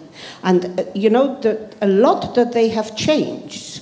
I mean, it's not a secret, I used to work for the company called Wellcome GlaxoSmithKline. These guys have damaged our property, destroyed our offices. I ended up working with them later, you know, but without them, the FDA, the regulators, would not have changed the way in which they had looked. And I know it's very difficult. When you have multiple sclerosis, when you have cancer, it is hard for you to go on the front line.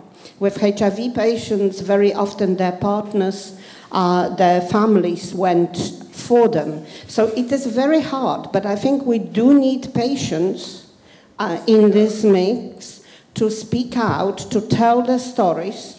And, you know, with the advent of internet, with the advent of technology, we actually can also get those stories together. And today, at least in Europe, and patients have a right to get their own data. So we can show that data as well. Not perfect, but data. That's exactly what's happening, in that people like Bozidar are collecting data in whatever semi-official manner they can. There are people like that all around the world doing exactly the same thing. And what my intent is that as we accumulate that data, and as we accumulate the necessary funding, that what we're going to do is go to the World Court for Crimes Against Humanity. And I think the publicity and everything else that'll come out of that, because we will have data from all of these people all around the world, all of the groups that I'm involved with that are doing exactly, we've created our little swirls where we interface with the government, where we interface with the people. The only way the governments ever change is when they think it's their ass on the line. And the only way that happens is when the people are in discord with them. And the more people that use cannabis medicine, the more they understand that they have been lied to, they are being murdered. I'll give you one example. I met a guy, he had bowel cancer, right? And he starts on the oil right away. His cancer was going to be, it was a month later or 3 weeks later. And they took out a foot of his colon. And there was no cancer there anymore. So things can happen and change very, very rapidly. And we should have cannabis as the first line of defense for almost every illness. And then we tweak from there. Okay, now it's noon. I think it was a long discussion. Let's take 10 or 5 minutes break to have a coffee or drink. And maybe we will not stick on our program. Maybe we continue discussion like this. Maybe it's much better because we heard lecture yesterday, and through discussion maybe we can I don't know, open more questions or whatever. Okay? So let's be back in 10 minutes. Verjetno za dr. Lumirja. In sicer ukvarjam se s CBD izvlečki, svetujem, kako jih uporabljati. In me zanima, glede na to, da se v tem seminarju dosti izpostavljali dejstvo, da potrebujemo za dober učinek konoplje, da potrebujemo prisotnost in THC-ja in CBD-ja. In glede na to, da so ti izvlečki, da je poudarek na CBD-ju, kjer je pa samo 0,2% THC-ja prisotnega, kaj menite glede učinkovitosti napram izvlečkom, kjer je več THC-ja? Zanima me pa še tudi to, ker me uporabniki dostikrat vprašajo, kakšni so stranski učinki. Kar sem uspela po literaturah najdeti, ne bi bilo nekih izrazito izraženih stranskih učinkov, ampak nekako po izkušnjah uporabnikov pa slišim, da je prisotna zaspanost, znižen pritisk. Tudi sama sem to preizkusila za 10% ekstraktom, tako da me zanima, kaj vi menite o tem. Maybe I can answer that question. This is a 10% THC extract with a less than 0.2% CBD. The other way around. Yeah. Okay, a hamstring now. The effects of CBD are good for Se pravi, čujem. Gre za CBD ekstrakte, kjer je od 2,5 do 30%, tudi 50% smole CBD ostaje. To je ekstrakt iz imenovane industrijske konoplje. Tako, ekstrakt iz industrijske konoplje, kjer je pa največ 0,2% THC-ja. Kakšna je dejanska učinkovitost teh ekstraktov? V primerjavi z ostalimi, kjer imamo več THC-ja.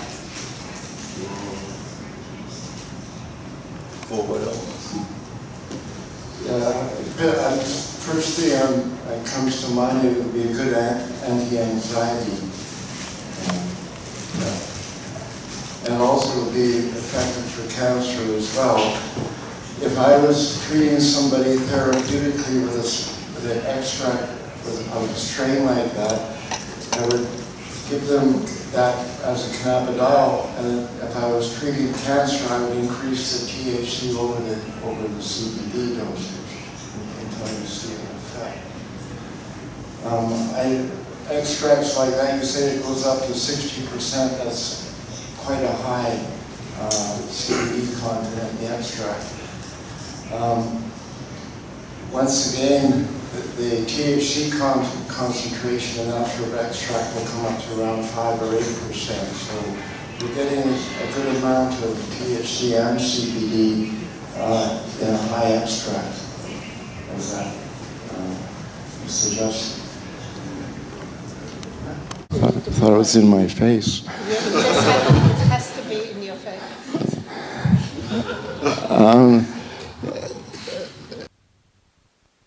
I would recommend go for the higher extract in the 40 to 50% range, up to 60 if that's available, because you will get a fair amount of THC along with the CBD.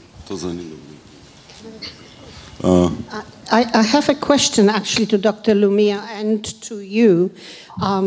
You say it's industrial hemp. So 2 questions. First, is it organic? Second, what is extraction method that you use? Do you know?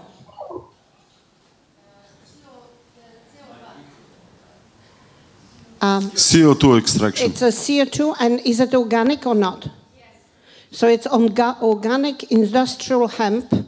So you extract the whole plant, I presume, or just leaves, not flowers, correct? Flowers. So the flowers are extracted? Yes, flowers, yes. Okay.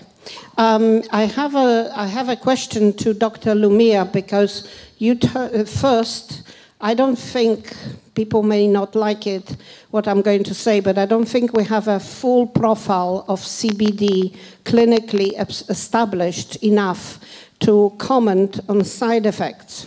The other thing is it possible that extract like this may have some cannabinol?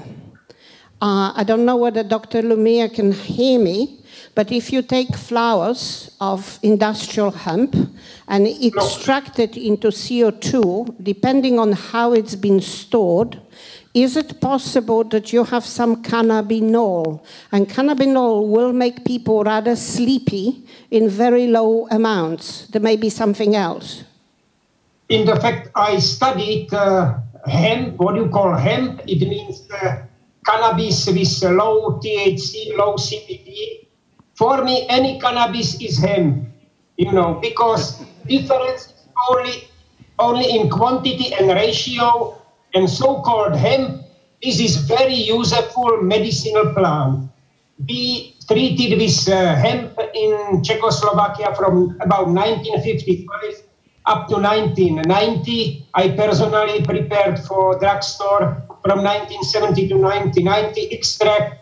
Everything was, of course, organic, because at that time, this was time of organic cultivation. It was not like today you are afraid of this and this, so you add herbicides, pesticides, and I don't know what. I proved it because I studied detailed cannabis. Usually this hemp, which was cultivated in Czechoslovakia, at about 0.8% CBD and 0.2% THC.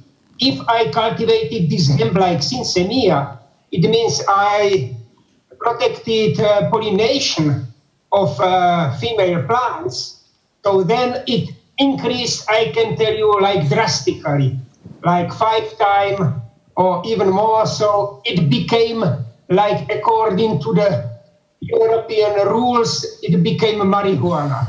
So, and I published it in fresh hemp because I analyzed as fresh directly, then I cut it and directly analyzed and dry. In fresh hemp was not cannabinol, because cannabinol is artifact which originates from tetrahydrocannabinol under influence of sun, after harvesting, during drying period, and during storage period.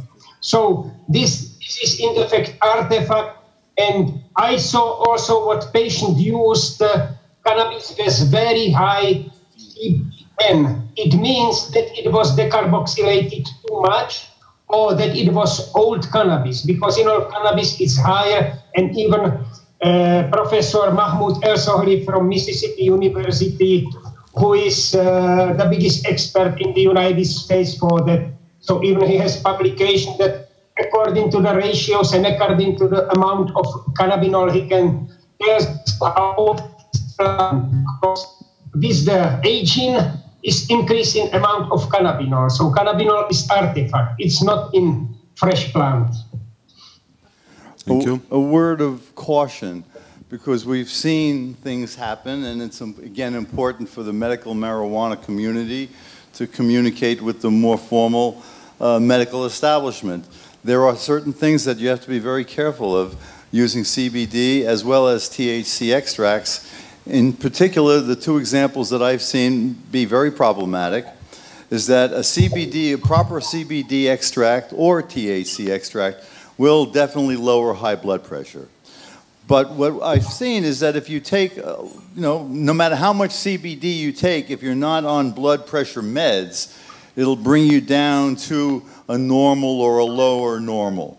But you're not going to get a dose effect of continuous dropping. In other words, it's providing a homeostatic level. Whereas if you're simultaneously on blood pressure lowering medicines, the 2 together will drop it too low, and you will have low blood pressure and people pass out. So that's a danger right there.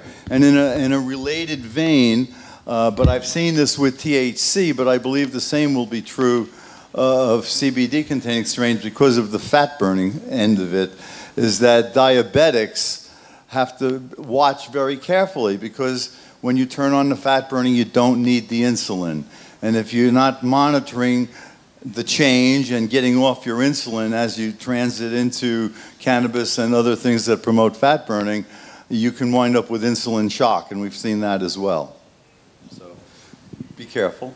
What are those symptoms of insulin shock? Diabetics know it, but you pass out, basically, which is not good to do when you're driving. I just want to ask something, Vas. In that extract was 0.2% CBD, or in the plant material was 0.2% THC, sorry. In extract. THC, what we had, it was usually 0.2%.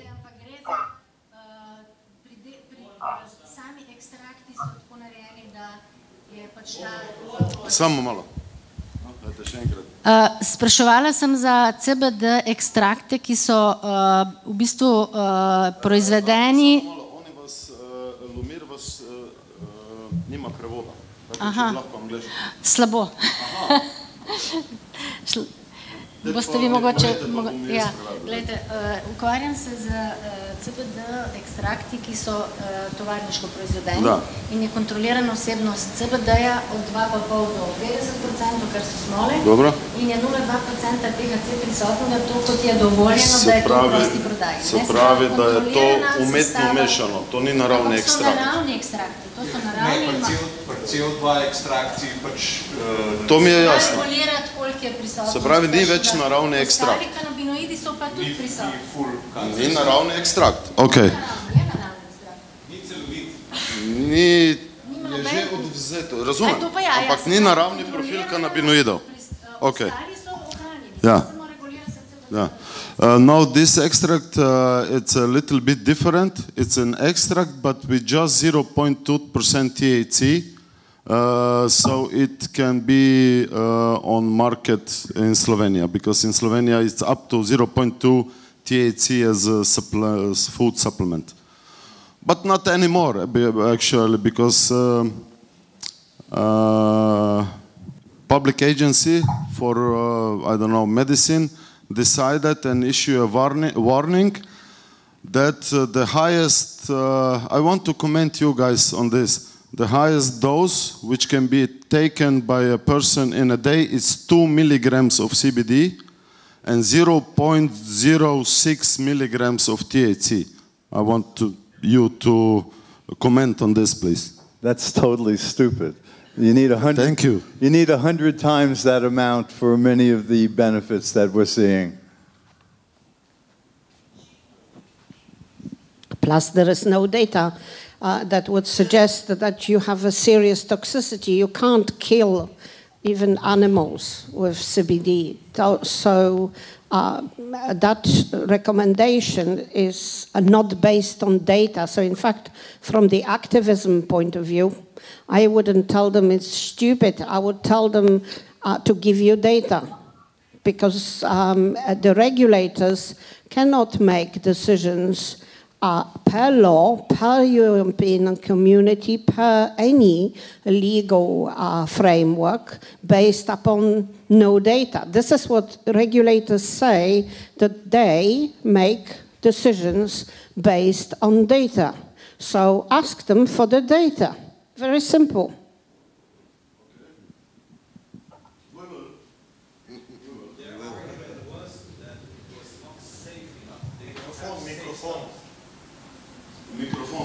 But you can't, he said that this was, the comment from the audience was that this isn't safe enough. No. Their argument was that they don't have safety studies on CBD or THC in a product like this, so for consumption. That's a stupid argument. I know. You know, it's, for example, when we say to people with high blood pressure they shouldn't eat salt, we have studies with 50,000 people showing that salt is not good when you have high blood pressure, so they need to fund studies. No one can make rules in a civilized society based on nothing. So that argument doesn't apply, I'm sorry. I know, but the sad thing that it will be applied, I think. And the problem is that they didn't look at all the studies, safety studies done on Sativex, done on Epidiolex, and let's say on Dronabinol. Correct. Which were more than 200, 300 studies these done. These studies are public. Yeah. They exist in the public domain. They have gone through European Community Regulatory Agency. So in a country, you can go to EMEA, you can go to EU. You actually have the full right to bring your regulator to the task. It's not possible to make rules based upon nothing.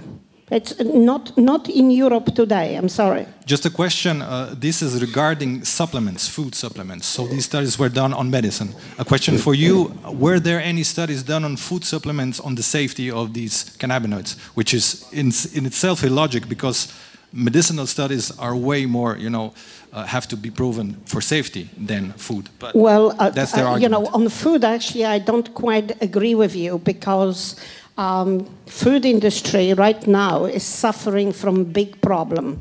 One problem is that it's precise because it's food. People assume that food is safe, and of course, it's not safe when you are eating genetically modified corn syrup that is in most of our foods. I mean, if you go to the supermarket, I challenge you to find a tin of product that doesn't have corn syrup. And 98% of corn, at least in the United States, is genetically modified. So what are you eating? And it's the same with soya and so on. So I don't think, that obviously when you eat a piece of meat or carrot and they have been grown in good conditions, that's fine. When you make products, I disagree that we do not need any safety. And the same with nutraceuticals. Because, so I think the safety needs to be done I think you need to go back to the studies done by GW that very clearly suggest that this is safe. And it doesn't matter whether it was nutraceutical or not. You have data, so they need to be shown. And the regulator has a legal obligation to justify decisions. So I wouldn't let them get away with it.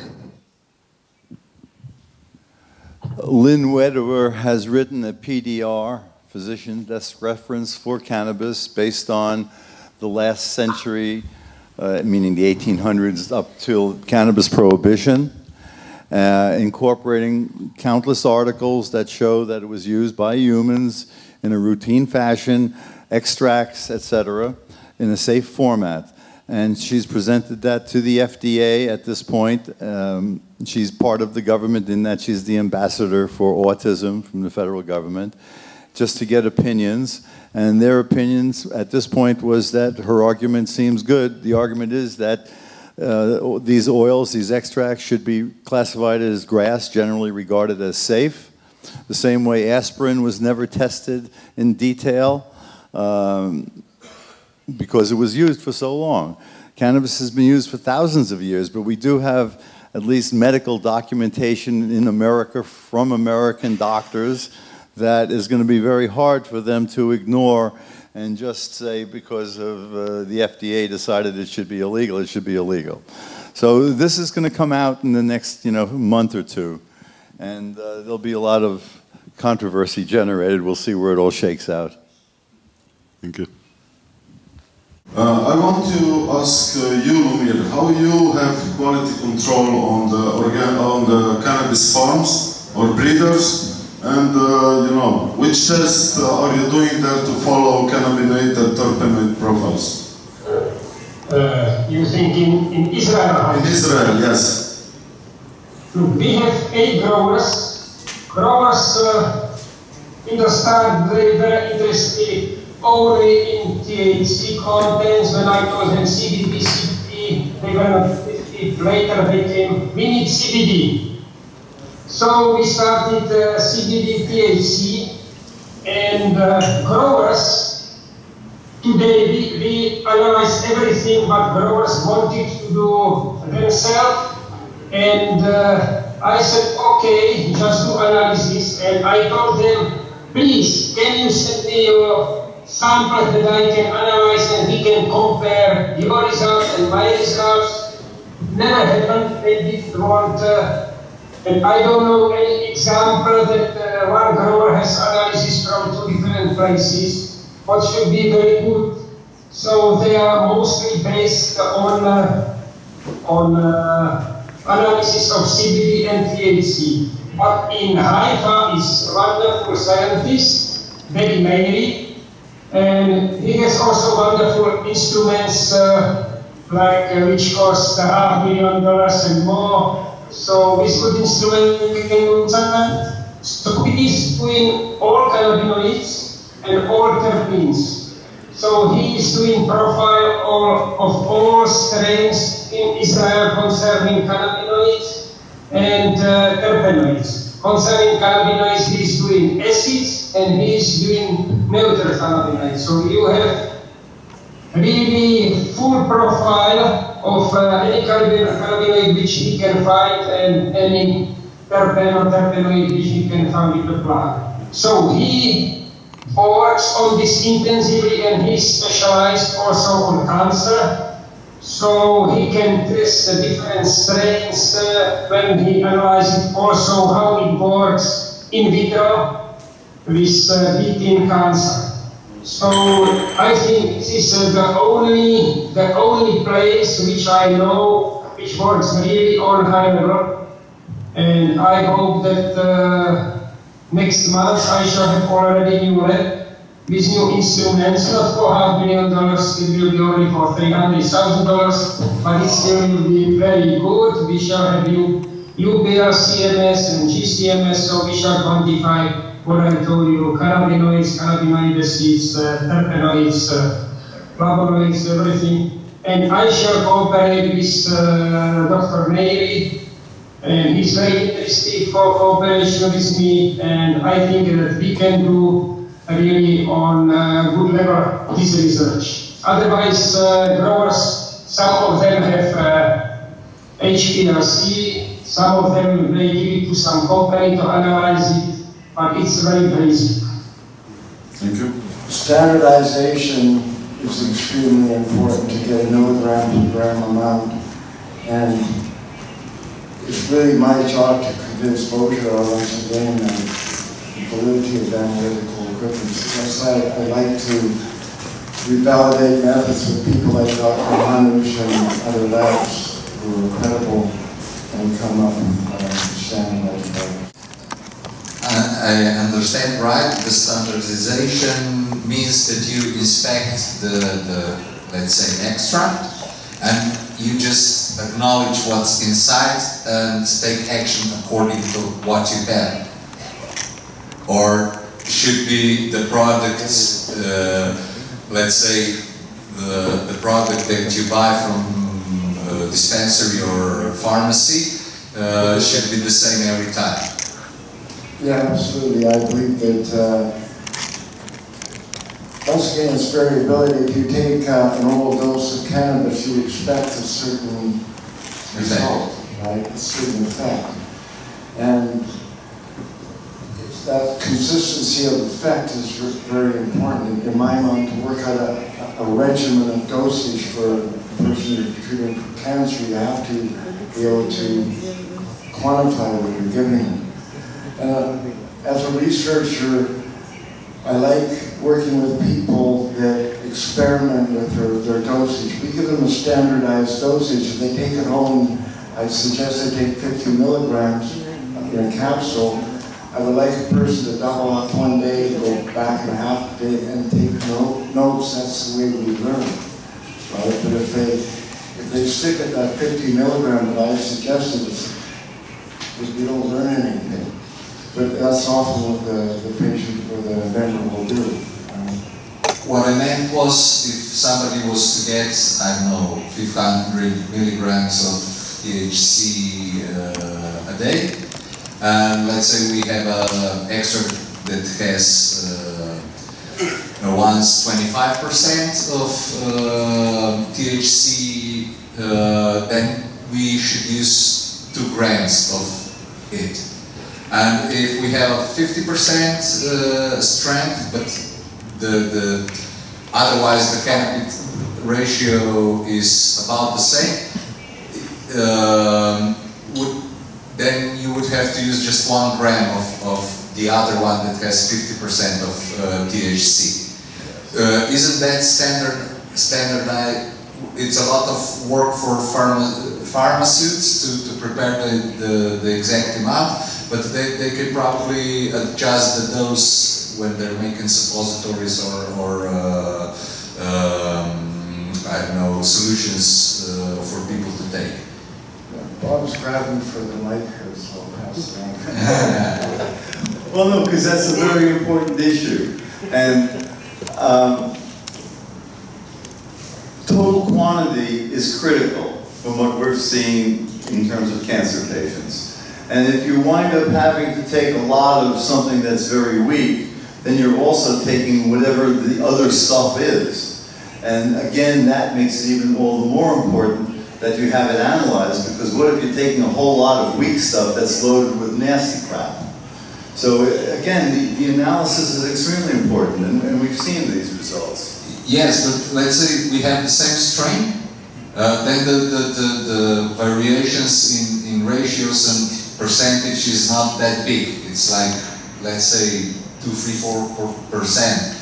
And when let's say we use white widow, and one is grown outdoor and reaches, I will say, one number, let's say 15% of THC, and we use the same clone and we use it indoor and we reach, I don't know, 22% of THC. We made the extract, but we just, in my opinion, as I understand it, we would just have to use that much more of white widow extract grown outside than the white widow grown indoor.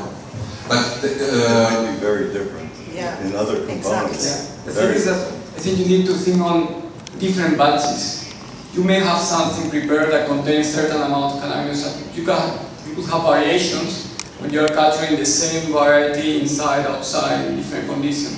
But if you want to sell it to someone, and then you want a patient or someone to buy it, then that person needs to know what's actually there. And you are right, maybe the pharmaceutical or someone else could adapt it to the real amount that the patient needs to take in terms of THC, CBD, or other cannabinoids. It has to be clearly established what is in your extract.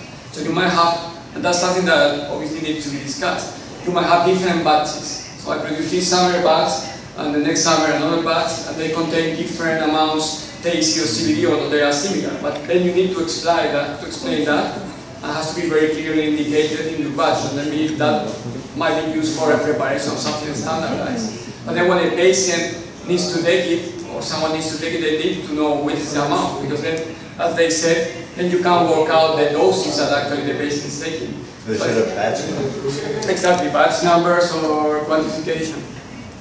I think one thing I want to add, that most of all you needed clean in terms of nasty chemicals. And you can get contamination when you grow outside that may not necessarily come from you. And you know what? I'm looking around the audience and I'm looking at the discussion. Let me tell you something. Years ago, we talked about resistance to drugs, genotyping, and everybody said, what a nonsense.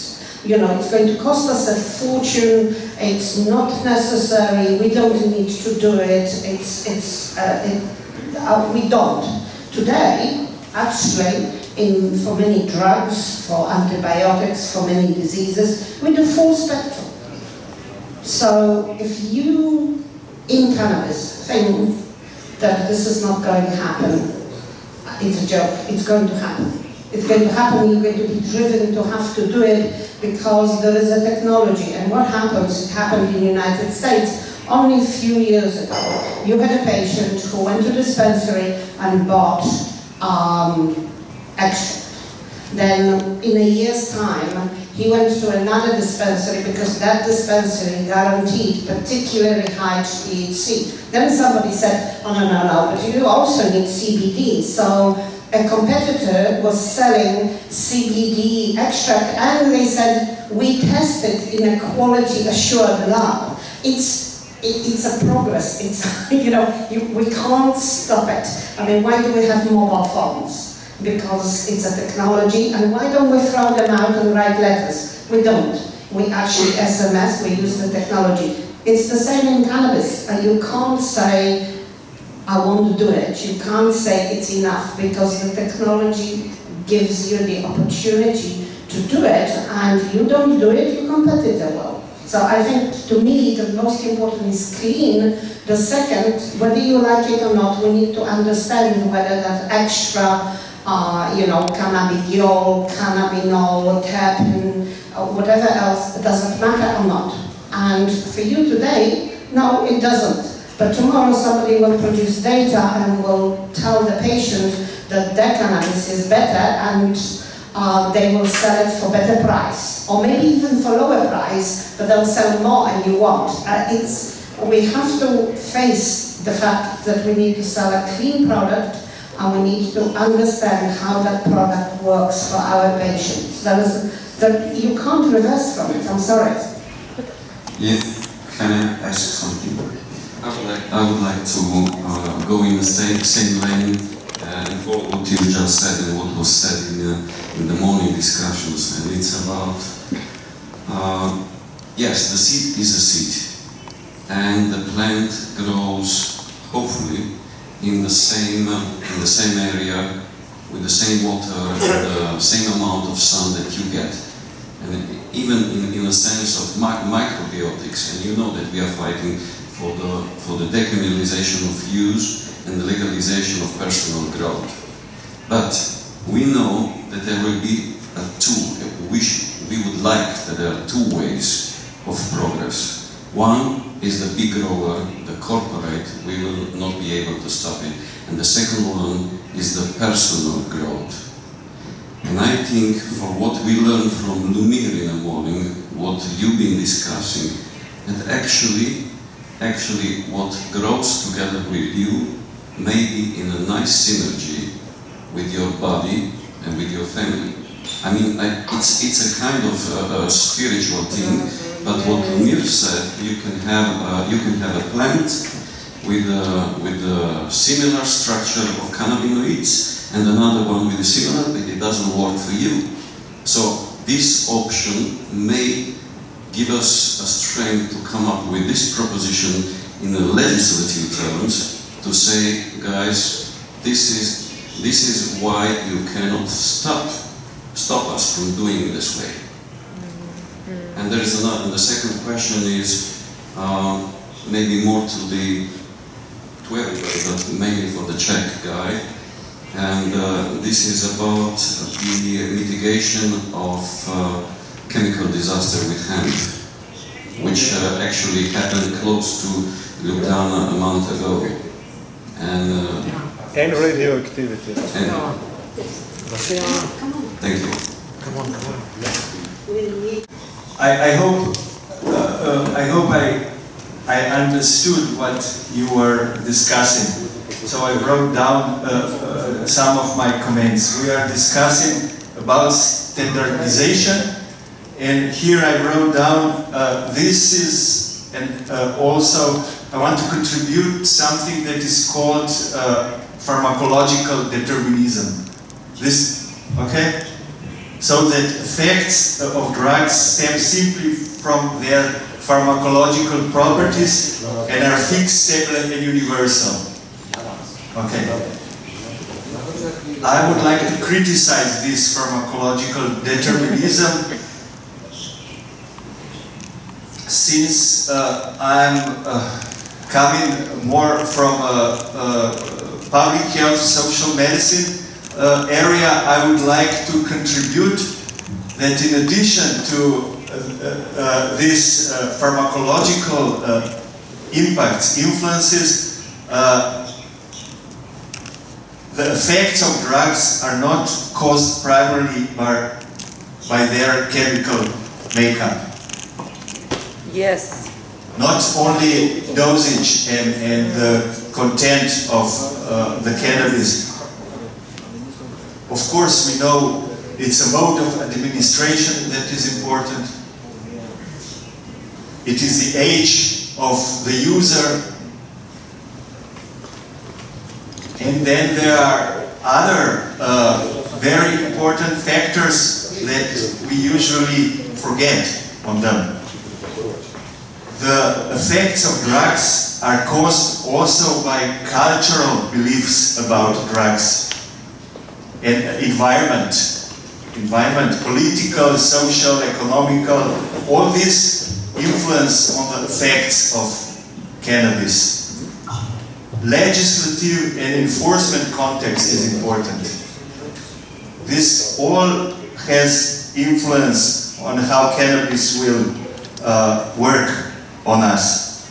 Policy settings, social attitudes toward drug users, cannabis users. Psychological makeup of the user. Subcultural settings, etc., etc.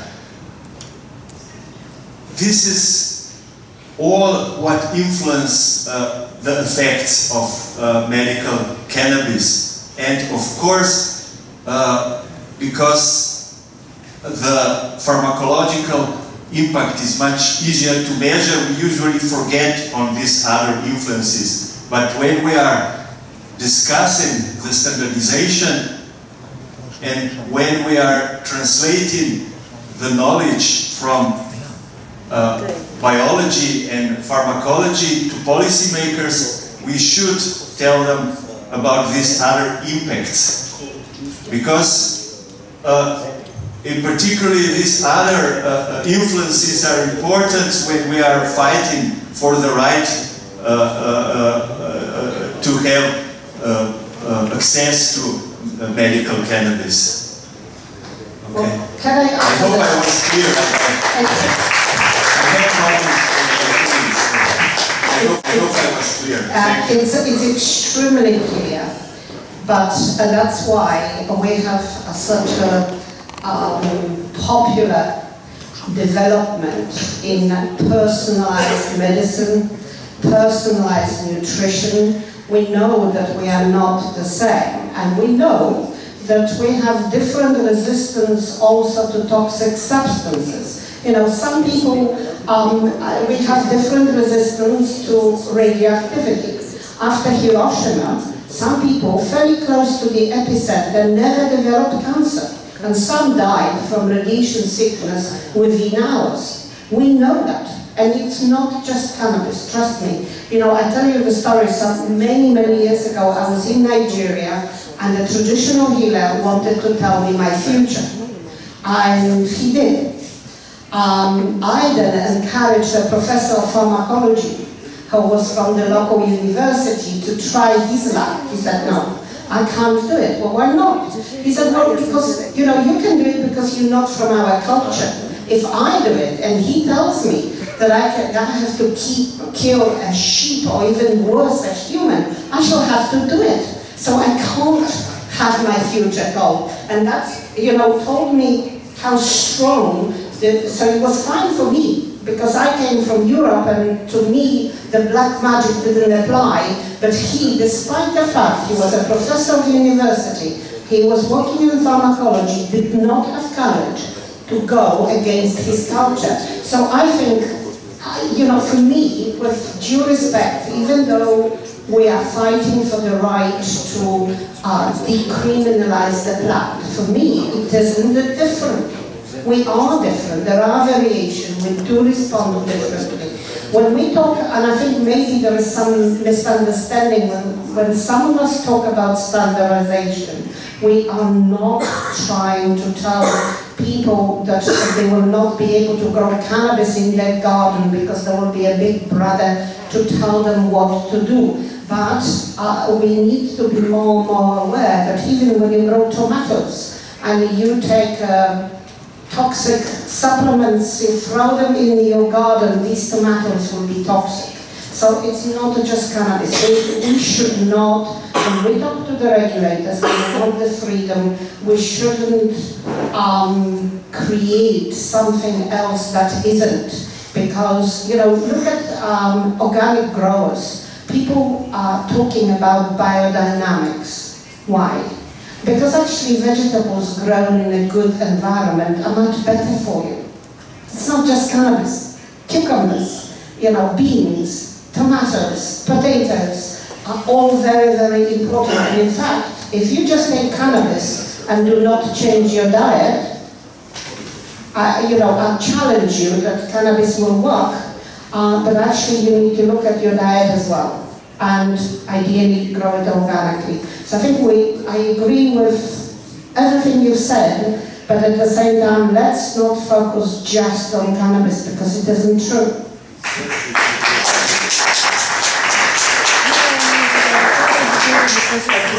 We agree with what you have said, but I would add something.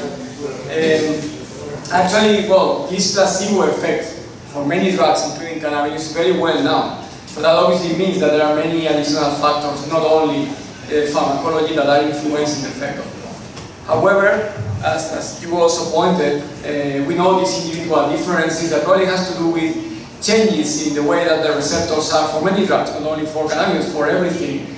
But obviously doses in pharmacology are important because sometimes you have different effects. And we are not questioning, on the contrary, I think we are supportive of everyone cultivating their own plants, having their own supply of cannabis plants they want to use it. But here the point is, if you want to sell something to the general public, maybe someone who is not cultivating at home, someone that is living in a city or never had a contact with cannabis, but they realize that could be good for them, they want to buy them, and they want to buy something that has a precise amount of each of the components. Maybe not exactly always the same, but if I go for a batch, I know that this batch has contained this amount of THC, CBD, and is free of contaminants. I think that's the point, rather than having something that is always exactly the same. Well, but at least the patient or the people who are going to take these cannabinoids, they need to know what amount are in this precise extract. That's why I think standardization is important. Also because there is a business behind of all this. We need to be aware that the people are going to sell these extracts and they are going to earn a lot of money, but if they do it, they have to do it in the appropriate manner. So the people need to have the right, they have the right to have access to something that is containing the right amount of cannabinoids. And this is the same for tomatoes or for everything. You cultivate tomatoes at home at your own garden, then it's perfectly fine. But you want to buy them and to sell them to someone else, then they should have certain properties. Otherwise, you may not be illegal to the people.